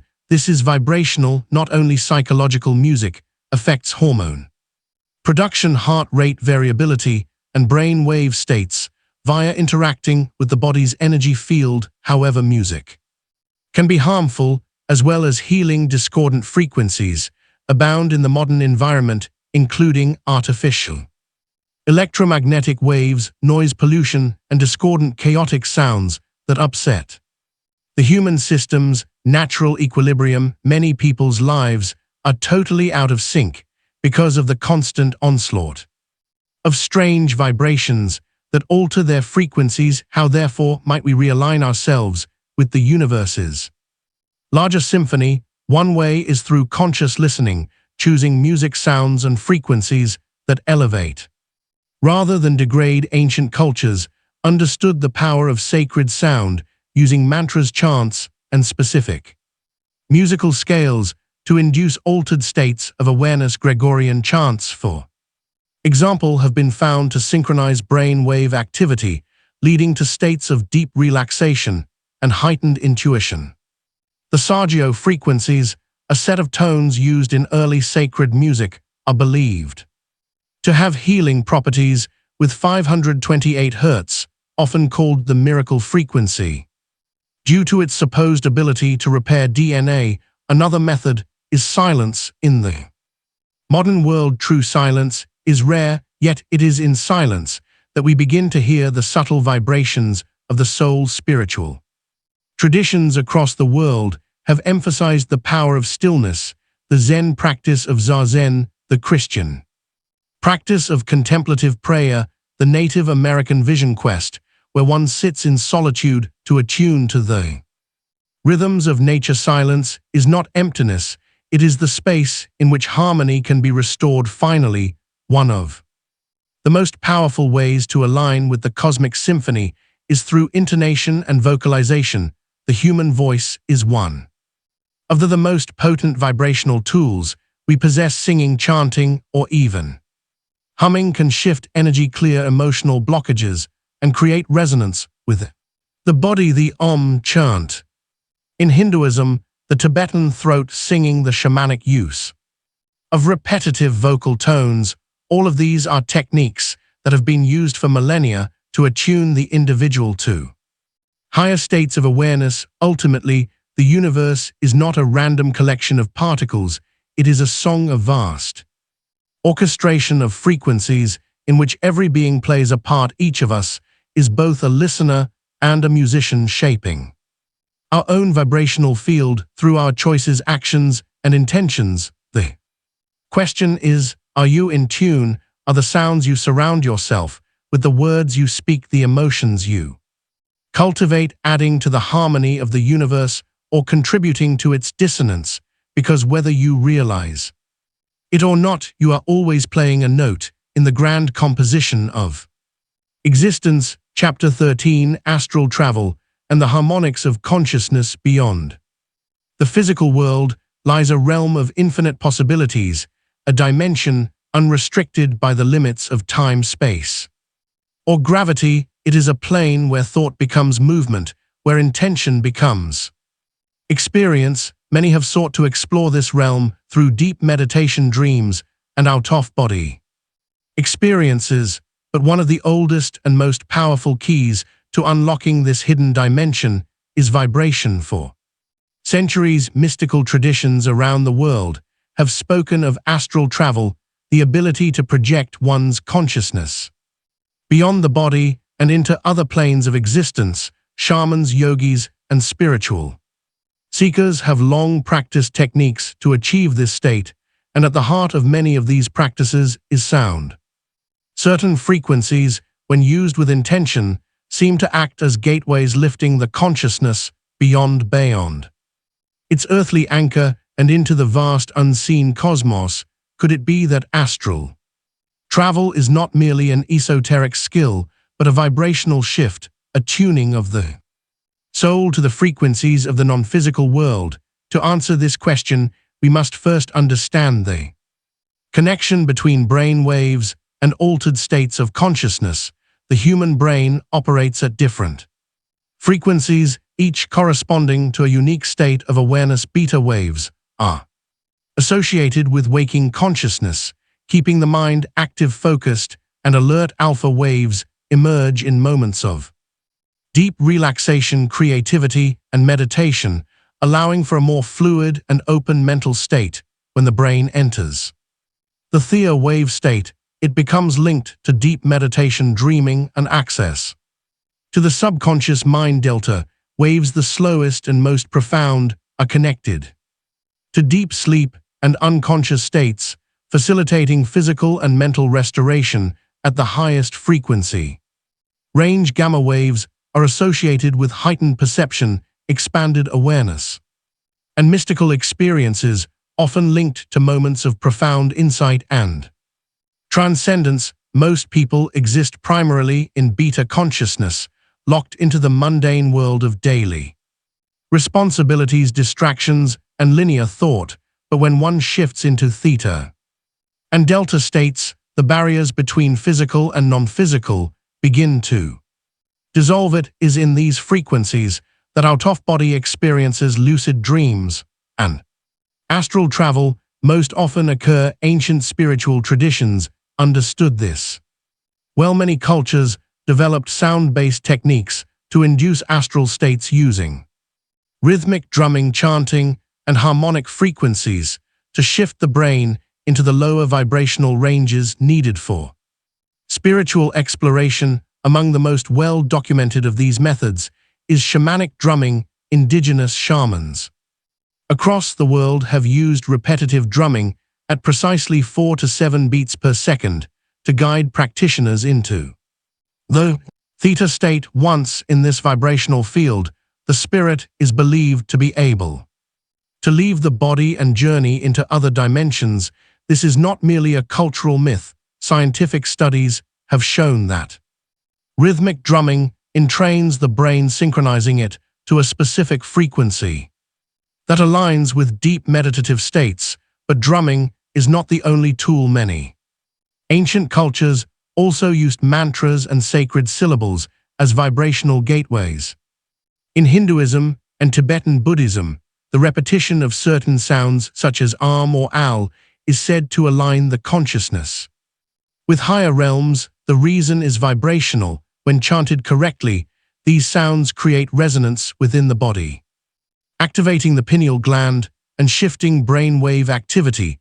The pineal gland, often called the third eye, plays a crucial role in altered states of consciousness. This small gland, located deep within the brain, is responsible for producing melatonin, the hormone that regulates sleep cycles, but it is also believed to produce DMT, dimethyl tryptamine, a naturally occurring compound associated with near-death experiences, vivid dreams, and profound mystical states. Just before departing the body, many astral travelers describe feeling vibratory changes. They report an intense interior resonance that gets louder until separation happens, like a buzzing or humming sound. Astral projection, it would appear, is not about physically leaving the body, but rather changing one's frequency to align with the non-physical plane. Is there any chance that specific frequencies and sounds aid in this transition? Current study backs up this theory. It has been demonstrated that binaural beats, a type of auditory illusion in which two slightly different frequencies are played in each ear, entrain the brain into theta and delta states. Binaural beats, with frequencies ranging from 4 to 7 Hz, are frequently used by astral projection practitioners to create the optimal vibrational condition for out-of-body travel. According to other research on the function of harmonics in ailed states, deep vibrational tones, such those produced by throat singing, Tibetan singing bowls, and crystal bowls, appear to have substantial effects on the brain and neurological system. According to numerous accounts, these noises can cause feelings of expansion, floating, and even visions of other worlds. However, first-hand reports provide possibly the strongest proof of the function. Sound plays in astral transit. Those who have gone out of body, whether on purpose or by accident, often describe an overwhelming sound immediately preceding the transition, a deep hum, a high-pitched ringing, or even a chorus of voices. Across cultures and across history, it makes sense that various states of consciousness would exist at various frequencies. If awareness is a vibration, the human mind needs to be tuned to the right frequency in order to experience non-physical realities, just As a radio needs to be tuned to the right station in order to receive a signal, so how can astral travel be? Facilitated by sound reciting sacred syllables like Om, Aum, or vibrationally powerful sounds can help transform consciousness into the ideal state for projection. This technique is known as mantras and chants in order to increase the possibility of an out-of-body experience. Another method uses binaural beats and isochronic tones, which entrain the brain into theta or delta wave states using specially created music. Shamanic drumming, with its steady rhythm of 4 to 7 beats per second, has been used for centuries to guide the mind into the vibrational state necessary for astral exploration. Vocal tuning, achieved by humming or producing deep resonant sounds, can activate the body's energy centers and stimulate the pineal gland, further aiding the process. Sometimes, however, the most powerful tool is silence and deep listening, as the absence of external sound allows one to hear the natural frequencies of their own consciousness, creating a bridge to other dimensions. Ultimately, sound is not just a tool for astral travel, it is a language spoken across dimensions. Those who learn to harness its power may find themselves not only exploring other realms, but also understanding the true nature of reality itself. Chapter 14, The Suppression of Sacred Sounds. Who silence the frequency keepers? Sound is one of the most powerful forces in existence. It can heal, awaken, elevate, and even open doorways to higher states of consciousness. But if sound holds the power to unlock human potential, then it also holds the power to control it. If certain frequencies can expand awareness, what happens when they are systematically suppressed? What if the very knowledge that could free humanity has been hidden, distorted, or silenced throughout history? Those in power have always understood the influence of vibration, from the rulers of ancient civilizations to the architects of modern society. There has been a deliberate effort to control sound, what frequencies people hear, what music they listen to, even the words they speak, because to control sound is to control perception, and to control perception is to control reality. One of the most striking examples of this suppression is the alteration of musical tuning standards. Ancient cultures used precise frequencies for healing and spiritual elevation. The Egyptian mystery schools, the Vedic traditions of India, and even the early Christian monks understood that specific vibrational tones had the ability to realign the body and mind with the cosmic order. That Sufio frequencies, such as 528 Hz, believed to repair DNA, were commonly used in sacred music, and 432 Hz was the standard tuning frequency for instruments. But in the 20th century, everything changed. In 1939, an international conference, influenced by powerful institutions, including the Nazi regime, pushed for a new, standard 440 Hz. This seemingly minor shift in tuning altered the entire spectrum of sound heard in the modern world. Research suggests that 440 Hz creates subtle disharmony within the human body, keeping the nervous system in a state of mild stress. It disconnects people from their natural alignment with the Earth's resonance and subtly distorts perception. This change was not based on scientific necessity. Rather, it was imposed without clear reasoning, and once adopted, it became the worldwide norm. Why? Because music is more than entertainment. It is a tool of influence. A population exposed to disharmonic frequencies is easier to control, more anxious, more fragmented, and less connected to their own intuition. A society that does not resonate with natural frequencies is a society that remains distracted, disconnected, and unaware of its full potential, and this is only the beginning. The suppression of sacred sound extends far beyond music. Language itself has been altered over time. In ancient cultures, words were understood as vibrational codes. The Egyptians believed that to speak a name with the correct resonance was to summon its power. The Hebrew Kabbalists taught that the universe was structured through divine letters, and the Sufis practiced chanting sacred names to elevate consciousness. But as languages evolved, many of these original vibrational structures were lost. The introduction of slang, the alteration of pronunciation, and the dilution of meaning all contributed to a weakening of the vibrational potency of speech. Words were no longer seen as sacred. They became casual, fragmented, and often filled with lower frequency emotions like anger, fear, and doubt. Consider this: when ancient cultures performed rituals, they used precise incantations, chants, and harmonic sounds to align with higher frequencies. Today, the media bombards the public with low-frequency words, repetitive slogans, and fear-based messaging. Words of division and conflict dominate the news, while positive high vibration speech is ridiculed or dismissed as unimportant. This is not coincidence, this is deliberate programming beyond language. Even silence itself has been disrupted. In ancient times, silence was revered. Spiritual seekers would retreat into solitude to hear the subtle vibrations of their own consciousness. Temples and sacred sites were designed to amplify silence, allowing initiates to attune to higher dimensions. But today, true silence is nearly impossible to find. The hum of electricity, the constant noise of traffic, the endless notifications of digital devices, these are not just byproducts of modern life, they are barriers to inner alignment. A mind that is never allowed to rest in silence is a mind that is easier to influence. But why? Why has this knowledge been hidden?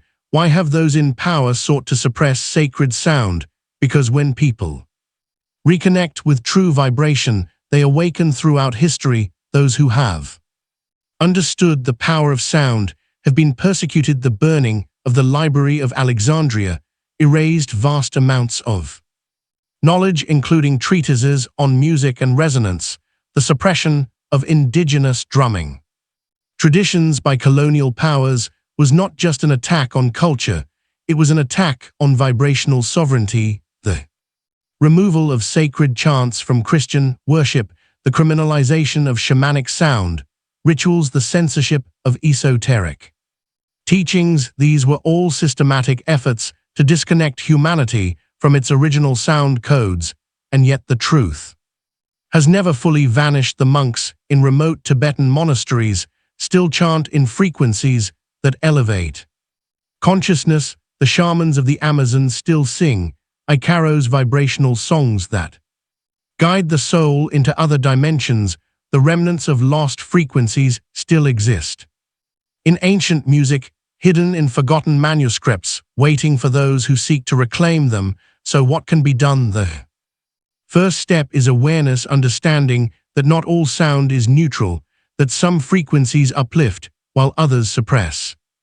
The second step is conscious listening, choosing music, words, and silence that align with higher vibrations. And finally, the third step is reclaiming sound as a personal tool for awakening. You can begin by integrating sacred sounds into your life, chanting mantras, meditating with Saggio frequencies, or simply spending time in nature where the original frequencies of the earth can be felt. Can begin to reverse the vibrational damage caused by modern society. Most importantly, you must speak with awareness. Every word carries a vibration. Every sentence you utter sends a resonance into the world. Are you speaking words that uplift, that empower, that align with higher truth? Or are you unknowingly reinforcing lower frequencies through fear, doubt, and negativity? The time of forgetting is ending. The lost frequencies are returning. But it is up to you to tune in. Because in the end, sound is not just something we hear, it is something we are. Chapter 15. The ritual of sound, chanting, drumming, and sonic alchemy. For as long as humans have walked the earth, they have used sound as a tool to transcend the ordinary, to communicate with the unseen, and to align themselves with the deeper forces of the cosmos. Before the written word, before structured language, there was vibration, and from vibration emerged the sacred rituals of sound practices that were never intended as mere music or entertainment, but as a way to access and alter reality itself.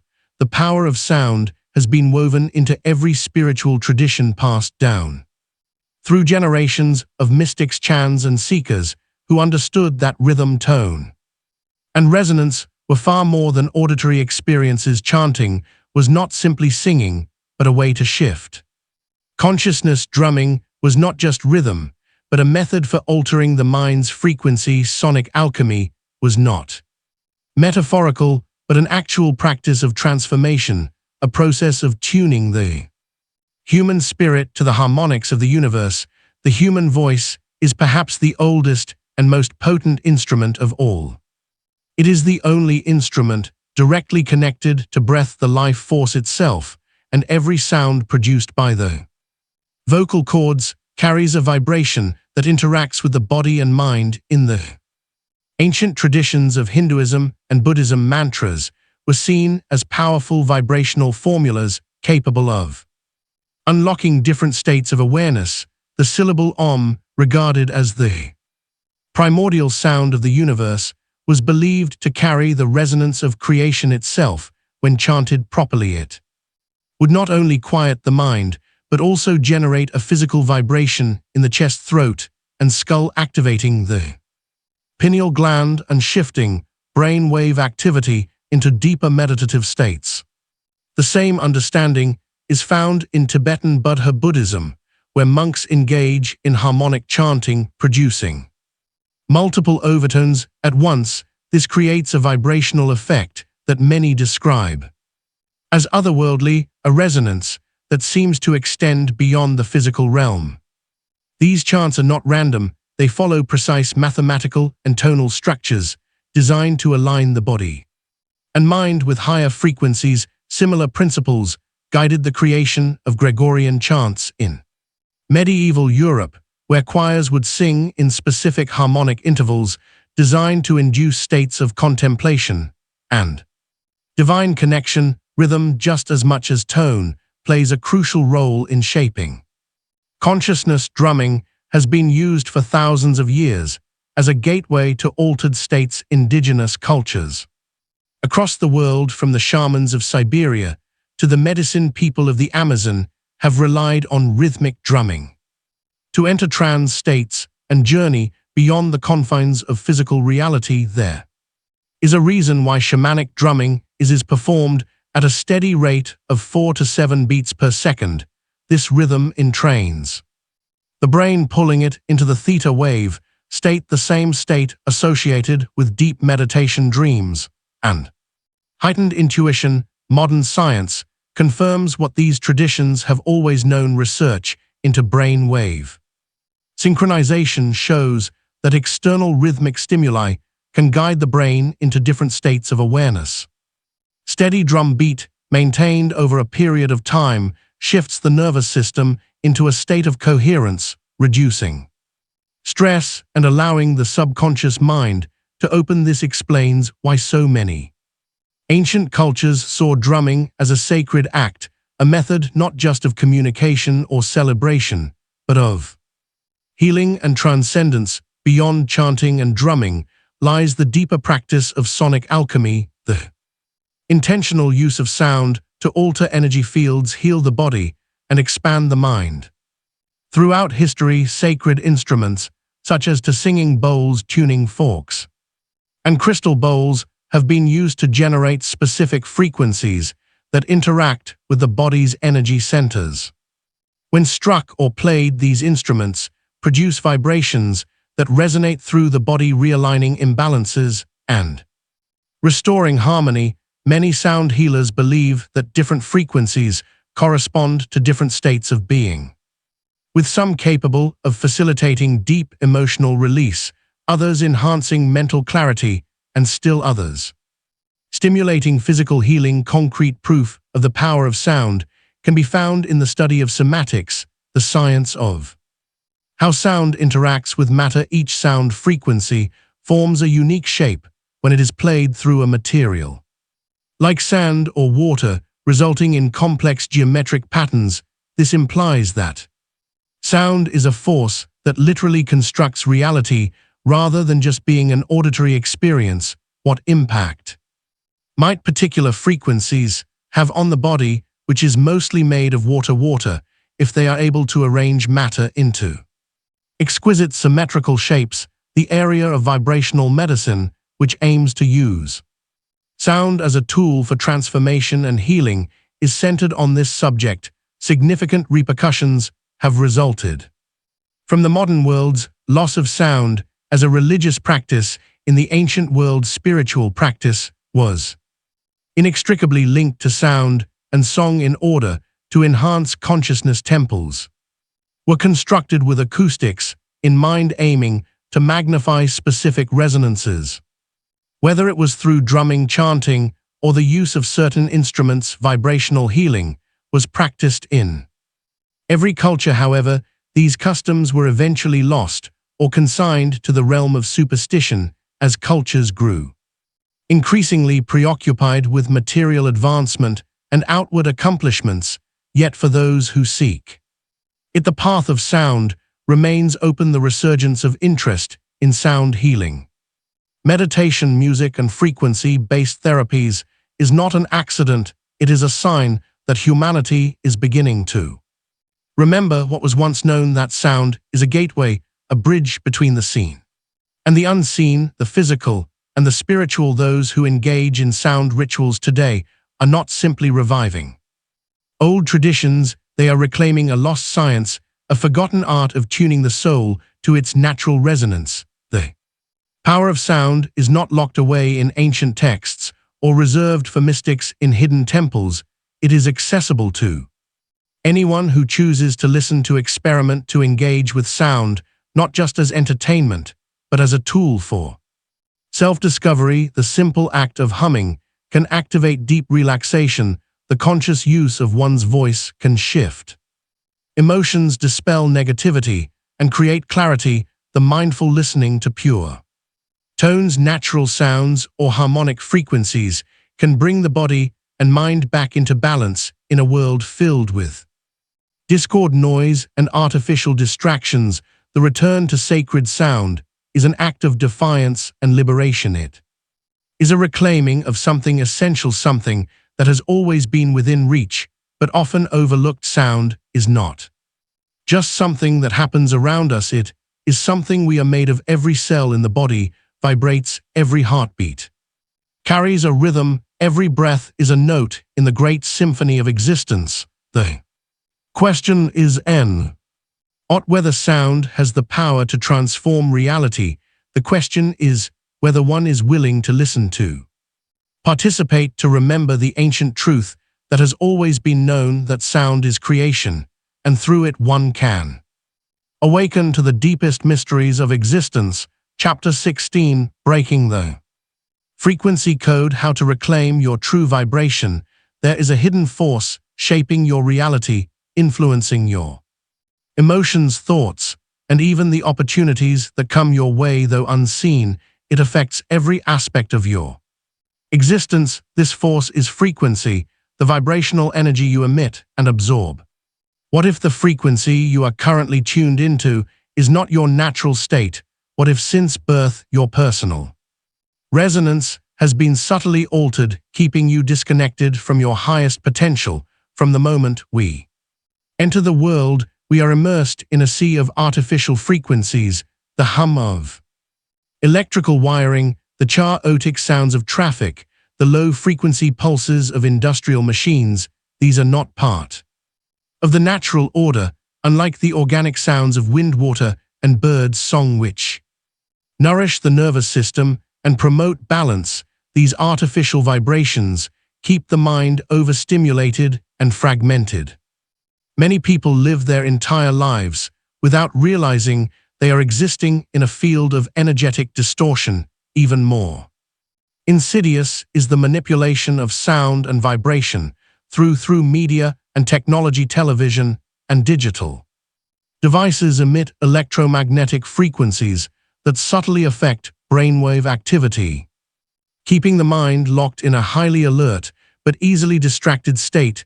The constant bombardment of information, much of it designed to provoke fear, anger, or anxiety, ensures that most people remain vibrating at lower frequencies. In such a state, individuals are more reactive, more fearful, and less connected to their own intuition. Music, once a sacred tool for healing and spiritual elevation, has also been altered in ways few understand.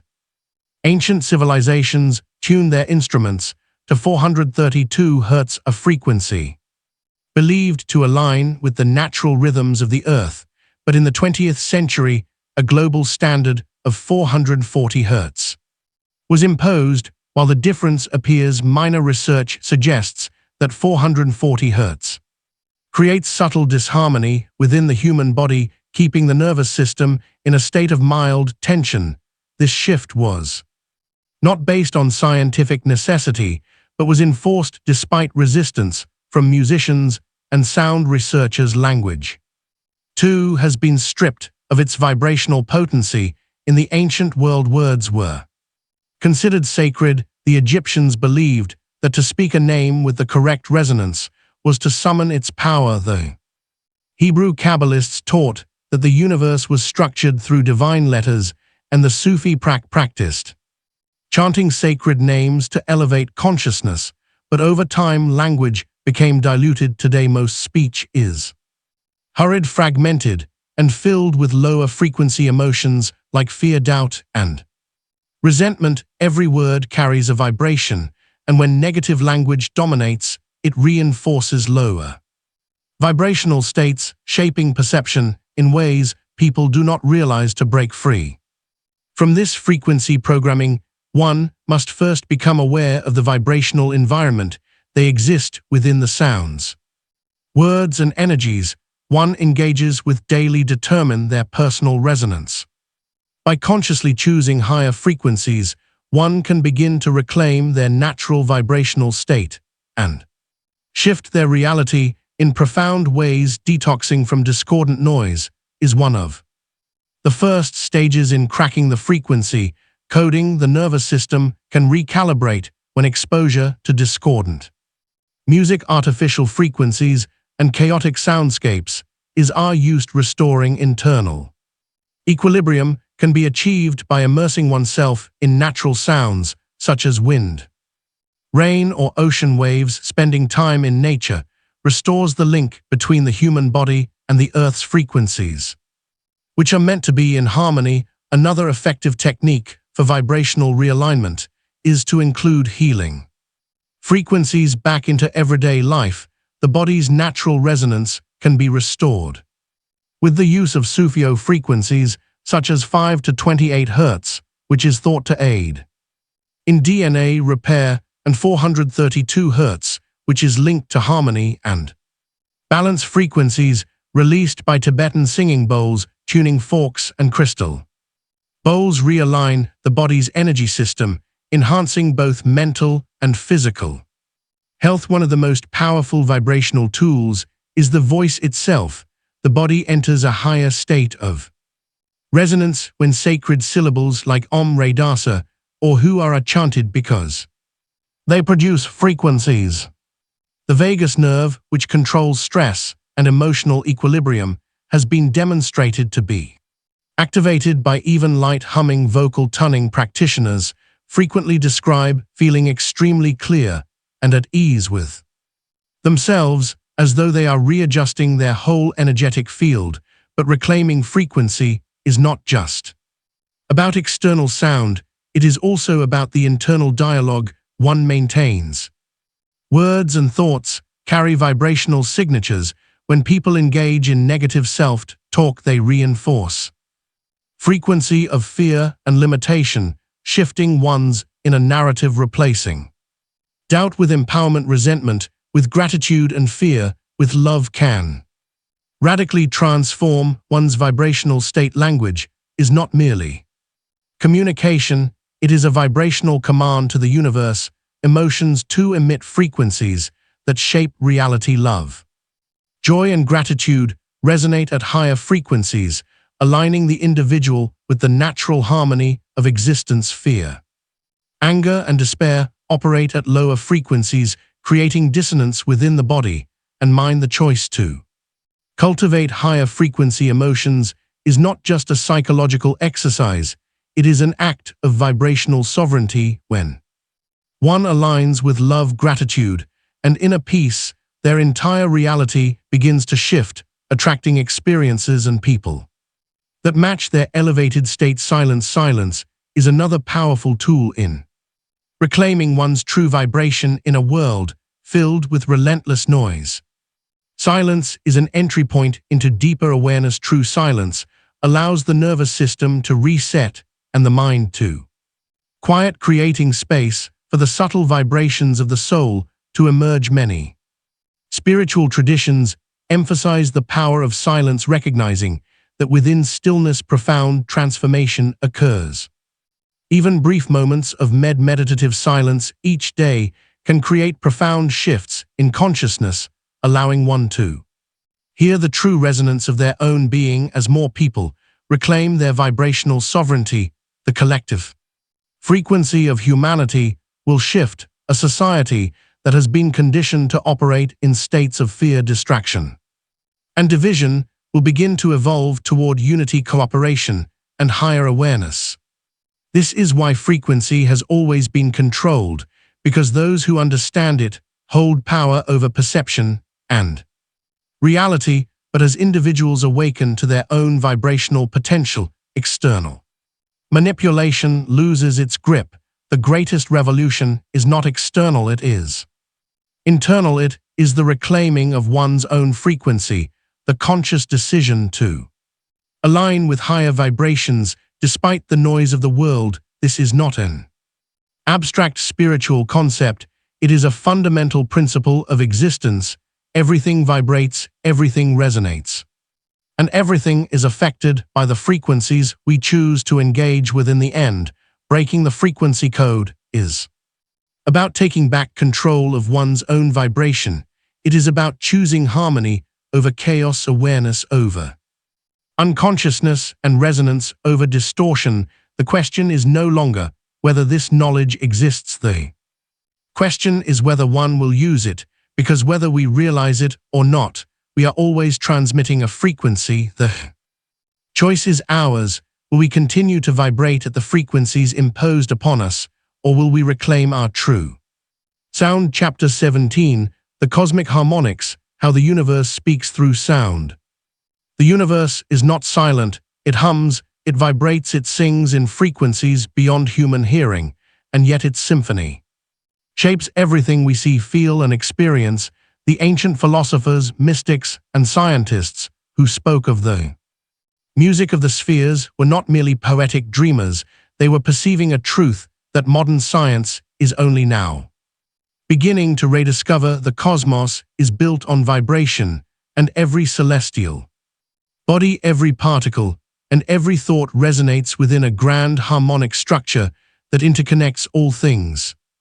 For centuries, this understanding was woven into spiritual traditions, guiding humanity's search for meaning. The VC scriptures of India describe the universe as emerging from a primordial sound, the sacred vibration known as Om, I frequency that still echoes through existence. In ancient Greece, Pythagoras taught that the planets move in mathematical precision, generating harmonies that, though imperceptible to human ears, influence life on Earth. The Egyptian temples, with their resonant chambers, were designed to amplify specific tones, aligning those who entered with divine frequencies.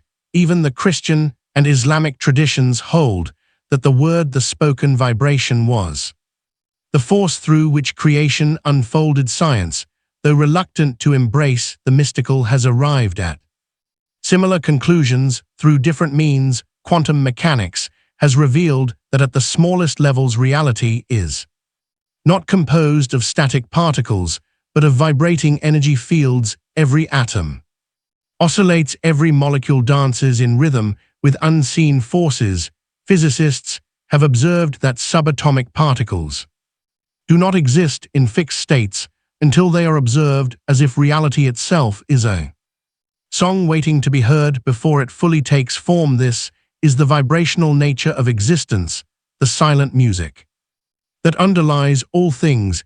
Even the great celestial bodies emit sound. NASA has recorded electromagnetic vibrations from planets and stars, translating them into frequencies audible to human ears. Saturn sings with deep, ghostly tones. The sun emits pulsations that sound like the beating of an ancient drum. Black holes generate waves so low that they resonate across millions of light years, like the bass notes of the cosmic orchestra. These sounds, though never meant for human hearing, suggest that the universe is constantly expressing itself through vibration, communicating in a language older than time itself. But what does this mean for human consciousness? If everything in the universe vibrates, then human beings, as part of this cosmic field, must also be governed by these harmonics. The human body is a resonant instrument, with every cell, organ, and energy center vibrating at specific frequencies. The ancient concept of chakras, long dismissed by materialist science, aligns remarkably with modern discoveries in bioacoustics. Each chakra corresponds to different frequencies, and when these frequencies are in balance, physical, emotional, and spiritual well-being is enhanced. When they fall out of tune, disharmony manifests as disease, stress, and psychological turmoil. Music has long been a bridge between human consciousness and the greater universe. Those who have felt the transcendent power of certain sounds, the deep emotional pull of a song, or the way a melody can transport the mind beyond space and time, have glimpsed the deeper truth that sound is not just an art form, but a key to unlocking hidden dimensions of existence. Certain frequencies, like the ancient Sufio tones, appear to induce healing effects, while others, like the chaotic dissonance sounds that dominate modern music, seem to disrupt natural harmony. Could it be that much of today's soundscape is designed to keep humanity out of sync with the cosmic order, preventing deeper awareness and intuitive connection? Many spiritual practitioners believe that tuning into the natural harmonics of the universe can enhance intuition and even facilitate communication with higher realms. The experiences of mystics, shamans, and near-death experiences often share a common thread: the presence of celestial music, harmonic tones, or an overwhelming vibrational shift that accompanies moments of spiritual awakening. Sound appears to be a gateway, a medium through which consciousness expands beyond the limitations of the physical world. Dreams, meditation, and deep states of contemplation often bring forth sounds that seem to emerge from nowhere. Some describe hearing high-pitched ringing, a deep humming, or an ethereal choir. In many esoteric traditions, these sounds are believed to be the resonance of the soul attuning itself to higher frequencies. Some scientists speculate that these auditory phenomena could be the result of the brain tuning into electromagnetic fields, or even picking up on the vibrations of distant cosmic events. But beyond speculation, there is a lived reality to this truth. Those who immerse themselves in harmonious frequencies, whether through chanting, music, or the sounds of nature, often report profound shifts in perception. Their intuition becomes sharper, their dreams more vivid, their sense of connection to the universe more pronounced. It is as if aligning with the correct frequency allows one to tap into a field of information that is otherwise obscured by the noise of everyday life. Yet modern society does little to encourage this awareness. The artificial sounds that dominate urban life, the constant hum of electricity, the beeping of machines, the dissonant frequencies of mass media create a vibrational interference that keeps people Disconnected from the natural harmonics of the universe, the rise of digital music often compressed and stripped of its full harmonic spectrum further separates listeners from the true depth of sound if the universe speaks through vibration, then much of modern existence has been designed to drown out its voice. But the silence has not won. The cosmic harmonics are still there waiting for those who will listen. They exist in the rustling of leaves, the rhythm of ocean waves, the deep resonance of a Tibetan singing bowl, the timeless melodies of sacred chants. They exist in the spaces between thoughts, in the deep stillness, where the mind meets the infinite. To hear the universe, one must first quiet the noise within by tuning into the natural frequencies of existence, by surrounding oneself with sound that elevates rather than distorts, by embracing silence as much as music. A new awareness begins to emerge. It is an awareness that reminds us that we are not separate from the cosmos, we are part of its great symphony, resonating within its endless song. The question is not whether the universe is speaking, but whether we are listening. Chapter 18, The Keepers of the Vibrational Secrets. Who still holds the knowledge? The power of vibration has always been understood by some people. There were mystics, shamans, initiates, and secret societies who protected this precious information long before contemporary science started to reveal the hidden nature of frequency. In addition to being spiritual seekers, these people held a deep knowledge that energy, resonance, and sound are the fundamental components of existence. Although a large portion of this knowledge was repressed, deleted, or disregarded by the majority of people, it never really vanished. It continued to be concealed in Tibet's monasteries, in the esoteric traditions that have been whispered quietly through the decades, in the alchemists' encrypted books, and in the holy chants of native tribes, in order to ensure that only those who were prepared could decipher this information.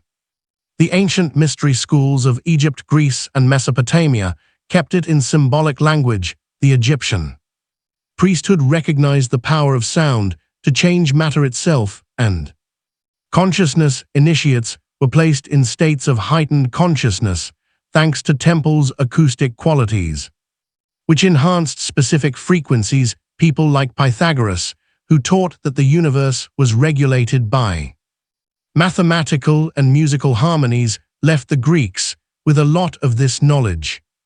According to him, the right use of sound might elevate the soul, cure the body, and connect the human spirit to the larger cosmic order. In the East, Tibetan monks developed a deep understanding of how vocal resonance affects the energy centers of the body, their throat singing, harmonic chanting, and use of sacred bells and bowls were not merely rituals, but precise vibrational techniques designed to align the soul with higher states of consciousness.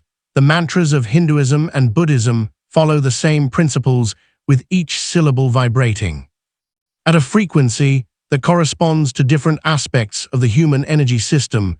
These practices were never intended as mere religious observances, but as functional technologies of sound, a way to access deeper dimensions of existence. Indigenous shamans across the world also retained this knowledge, from the rhythmic drumming of Siberian and Amazonian tribes to the ceremonial songs of the Native American. Sound has always been central to their spiritual practices. Drumming, in particular, has been used for thousands of years to alter brain wave states, induce trance, and facilitate journeys into other realms. In these traditions, sound is a bridge between the physical and the non-physical, a means of communicating with ancestors' spirits and the forces of nature. Shamans use vocal tones and repetitive rhythms not just for storytelling, but to heal, guide souls, and access hidden knowledge beyond religious and shamanic traditions. Secret societies and esoteric orders have long understood the power of sound and vibration. The Kabbalists of the Jewish mystical tradition studied the vibrational significance of letters and words, believing that the universe itself was structured through divine sound. The Sufis of Islam engaged in whirling dances and chanting to reach states of ecstatic union with the divine, using rhythm and motion to transcend the limitations of the mind. The alchemists of the Middle Ages encoded vibration secrets into their writings, often disguising them within complex metaphors to protect them from persecution. They understood that transformation, whether of metals or the human soul, was a process of shifting frequency. Some people have been delving into these riddles, even in more recent times.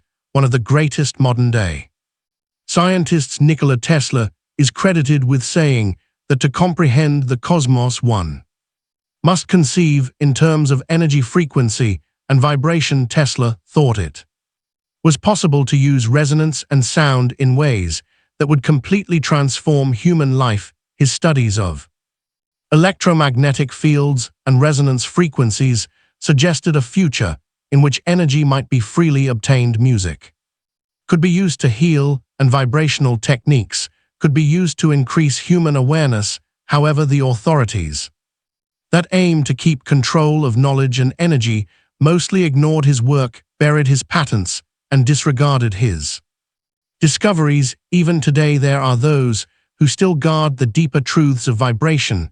Some of this knowledge remains hidden in monastic orders, in isolated spiritual communities, and within families that have passed down sacred traditions for generations. Certain musicians, sound healers, and researchers are rediscovering lost frequencies, bringing them back into the public sphere through music therapy, sound healing, and experimental science. The resurgence of interest in Saju frequencies, binaural beats, and somatics, the study of how sound shapes matter, is a sign that humanity is beginning to awaken once more to the power of vibration. But despite this revival, much of the world remains unaware of the deeper implications of sound. The modern world has been tuned to a different frequency, one of dissonance, distraction, and disharmony. The vast majority of music, speech, and soundscapes that people engage with daily do not elevate consciousness, they dull it. The constant background noise of modern life, the chaotic frequencies of mass media, and the artificial rhythms of contemporary music have in many ways severed humanity from its original resonance. The knowledge that was once sacred has been turned into entertainment, stripped of its transformative power and reduced to mere distraction. Yet for those who seek it, the knowledge is still there. It can be found in the echoes of ancient chants, in the mathematical precision of harmonic structures, in the subtle vibrations of the body and mind. It is present in the sound of the wind moving through trees, in the waves crashing upon the shore, in the stillness where true resonance can be felt. It is in the voice, in the breath, in the awareness that vibration is not something external, but something intrinsic to our very being. The keepers of this knowledge are no longer just monks in temples or scholars in hidden libraries. They are the seekers, the curious, the ones who feel that something is missing from the modern world's understanding of reality. Anyone who begins to listen, to truly listen, can become a guardian of vibration. Those who experiment with sound, who meditate with frequency, who sing with intention, who align their words with truth, are carrying forward an ancient lineage. Reclaiming the lost knowledge of vibration is not just an intellectual pursuit, it is a personal transformation. It is a return to an awareness that has always existed, waiting beneath the surface of conditioned reality. Those who tune themselves to higher frequencies begin to see the world differently. Synchronicities increase, the mind sharpens, the body responds to new rhythms, releasing old patterns of discord. The soul remembers what it has always known, that it too is part of the great cosmic resonance, a note within the infinite symphony of existence. The secrets of vibration were never truly lost, they have been waiting preserved in the sacred spaces of the world, and within the silence of the soul. The question is no longer whether these truths exist, but whether one is ready to hear them. Chapter 19, The Future of Frequency, the awakening of a new era. Sound has always been a bridge between worlds, a force capable of shaping reality itself. For thousands of years, humanity's relationship with vibration was intimate, deliberate, and sacred. It guided spiritual practices, influenced architecture, and played a central role in healing and transformation. But over time, as civilizations rose and fell, much of this knowledge was obscured, forgotten, or deliberately suppressed. Today, as science begins to catch up with ancient wisdom, a shift is occurring. The lost understanding of sound and frequency is re-emerging, and with it, the potential to reshape human consciousness and reality in ways previously thought impossible. The world is at a crossroads. On one side, there is the relentless march of technology, the increasing saturation of artificial frequencies, and the deepening disconnect between people and the natural world. The modern era is filled with noise, digital chat, electromagnetic fields, the chaotic hum of machinery. People are bombarded with frequencies that do not nourish the spirit, but instead fragment attention, induce stress, and create a sense of dissonance that most cannot even identify. Many live their lives feeling perpetually distracted, fatigued, or anxious, unaware that the very vibrations they exist within are influencing their state of being. But on the other side, something profound is happening. A growing number of people are beginning to awaken to the hidden power of sound, the resurgence of interest in healing frequencies, binaural beats, sound baths, and vibrational therapy is not a passing trend. It is a sign that humanity is beginning to remember something fundamental across the world. Musicians, scientists, and spiritual seekers are exploring the intersection of sound and consciousness, uncovering the ways in which frequency can elevate awareness, restore balance, and even alter the structure of reality itself. One of the most promising fields emerging from this exploration is somatics, the study of how sound organizes matter through visual representations of vibration. Somatics has demonstrated what ancient cultures understood intuitively, that frequency is not just an abstract force, but a tangible creative power. When sound is played through a medium, such as water or sand, it produces intricate geometric patterns, each one unique to the frequency being emitted. These formations are not random, they follow precise mathematical laws, reflecting the same harmonic structures found in nature, from the spirals of galaxies to the growth patterns of plants. If sound has the power to shape physical reality at a microscopic level, then it stands to reason that it also shapes the larger systems of life. What happens when human consciousness is exposed to dissonant frequencies for extended periods? What effect do harmonious vibrations have on the body, mind, and spirit? These are the questions that researchers, healers, and pioneers in the field of vibrational science are beginning to explore with renewed urgency. One of the most groundbreaking ideas of our day is frequency-based healing. Although sound has long been employed for therapeutic purposes in ancient cultures, its promise is now being confirmed by modern science. According to studies, some frequencies can even repair DNA, lessen stress, and encourage cellular regeneration using instruments like harmonic resonance chambers, singing bowls, and tuning fork. Sound therapy is becoming more and more accepted in both clinical and holistic contexts. Medical researchers and hospitals are starting to look at using sound to treat neurodegenerative illnesses, anxiety disorders, and chronic pain. The ramifications are profound. If sound has the ability to repair cells, it calls into question many of the presumptions made by the contemporary medical establishment regarding the nature of illness and recovery beyond physical healing. Sound is also being used as a tool for expanding consciousness. Many who engage in deep vibrational practices report heightened intuition, lucid dreaming, and experiences that transcend ordinary perception. This is no coincidence. The human brain is a resonant system, and when exposed to certain frequencies, it can shift into altered states of awareness. Binaural beats, isochronic tones, and rhythmic drumming have been shown to synchronize brain waves, leading to profound meditative and visionary states. These experiences suggest that sound is not merely something we hear, it is something that can transport consciousness itself. As the knowledge of vibrational science continues to unfold, the future of sound-based technology is beginning to take shape. Some researchers believe that frequency-based medicine could one day replace pharmaceuticals, offering non-invasive treatments that work by restoring the body's natural resonance.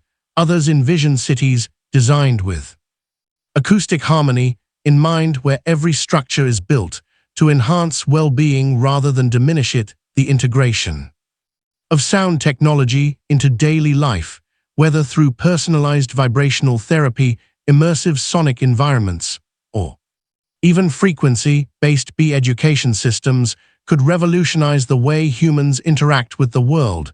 But perhaps the most profound aspect of this awakening is the realization that frequency is not just an external force, it is something that each person generates. Every thought, every emotion, every word spoken carries a vibrational imprint. The idea that consciousness itself is a form of frequency is not new, but it is gaining new significance as more people begin to explore how their personal energy influences the world around them. If everything is vibration, then aligning with the right frequencies is not just about listening to healing music or using tuning forks, it is about mastering one's own resonance. This shift in awareness brings responsibility. It means recognizing that the energy one carries into a room affects others. It means understanding that emotional states, whether positive or negative, create ripples in the vibrational field of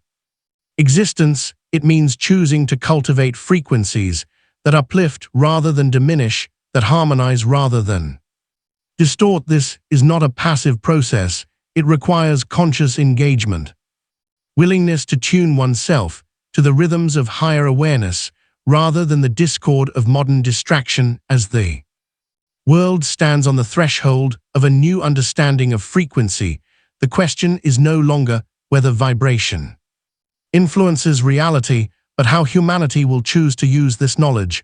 Will it be applied in ways that heal and elevate, that reconnect people to their true essence, or will it continue to be exploited, used as a tool for control, distraction, and dissonance? The answer lies in the choices that individuals make each day, in the awareness they bring to their own energy, in the frequencies they choose to amplify. The future of frequency is not just about technology or healing, it is about conscious evolution. It is about remembering what was once known, reclaiming the power of sound, and using it as a force for transformation. The universe is vibrating, singing its endless song, and for those who are willing to listen, the next era of human existence will be defined not by chaos, but by harmony. Chapter 20, returning to the original frequency. Everything in existence vibrates, from the smallest subatomic particle to the vast spirals of galaxies.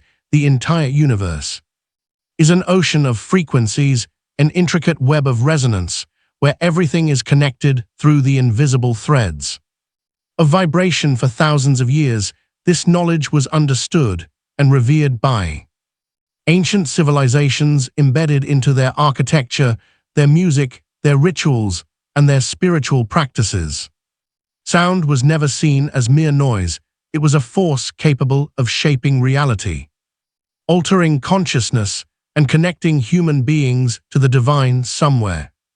Along the way, this knowledge was lost, fragmented by the rise and fall of empires, suppressed by institutions that sought to control perception, and ultimately drowned out by the relentless noise of the modern world. The ancient frequencies that once resonated in temples, pyramids, and sacred landscapes faded into obscurity, replaced by artificial vibrations that disconnected people from the natural harmony of existence.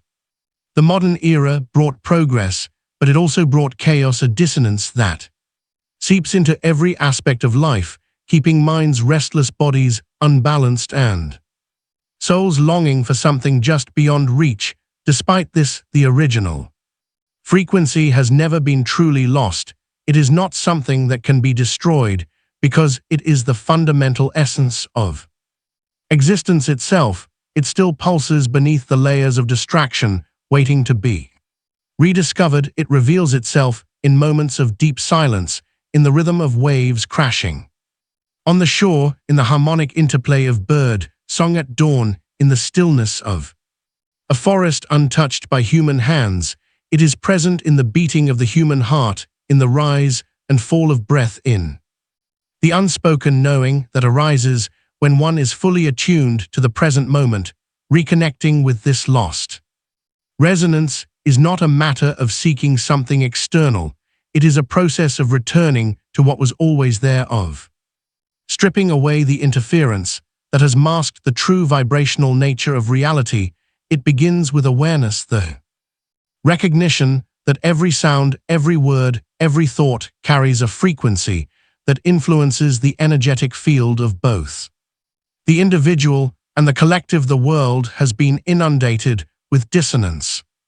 Yet every person has the ability to choose what they tune into. This journey back to the original frequency requires a shift in perception. It is about realizing that sound is not just something heard with the ears, but something felt with the entire being. The body itself is an instrument vibrating in response to every emotion, every experience, every interaction with the world. When in harmony, everything flows effortlessly. Health is restored, and life unfolds with a sense of alignment. When out of tune, there is confusion, disconnection, and a sense of being lost. The ancients understood that aligning with the right frequencies could bring profound transformation. They knew that sacred chants, harmonic structures, and the careful use of sound could open doorways to higher states of awareness. They saw the human voice as a tool of creation,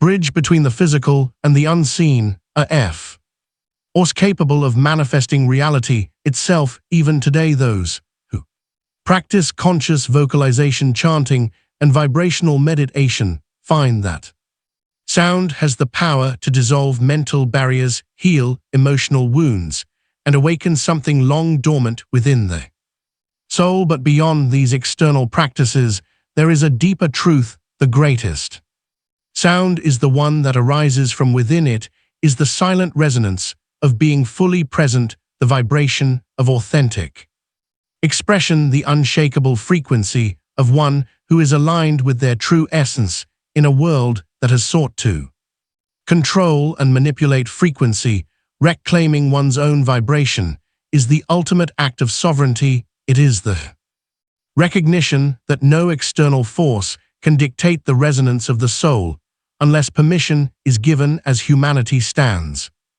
on the edge of a new vibrational awakening, the question is no longer whether sound influences reality, but whether individuals will take responsibility for the frequencies they emit and absorb. Every interaction, every word spoken, every thought held is part of a greater symphony, shaping not only personal experience, but the collective energetic field of the planet. If enough people choose harmony over chaos, awareness over unconsciousness, and love over fear, the entire vibrational structure of reality will begin to shift. The future is not written in stone, it is composed in resonance. It is being formed in every moment by the frequencies that humanity chooses to amplify the rediscovery of sacred, sound the return to harmonic existence, and the conscious alignment with the original frequency are not just possibilities. They are necessities for the next stage of human evolution. In the end, everything returns to vibration. The question is not whether one is part of the cosmic symphony, but whether one is playing their note in harmony with it. The choice is always present to remain in discord, trapped in artificial frequencies that disconnect and disempower, or to tune into the natural rhythms of existence and reclaim the power that has always been within. The original frequency has never been lost. It is waiting in the silence, in the breath, in the deep knowing that exists beyond words. The universe is listening, always responding to the vibrations being sent out. The final question is simple yet profound. What frequency will you choose?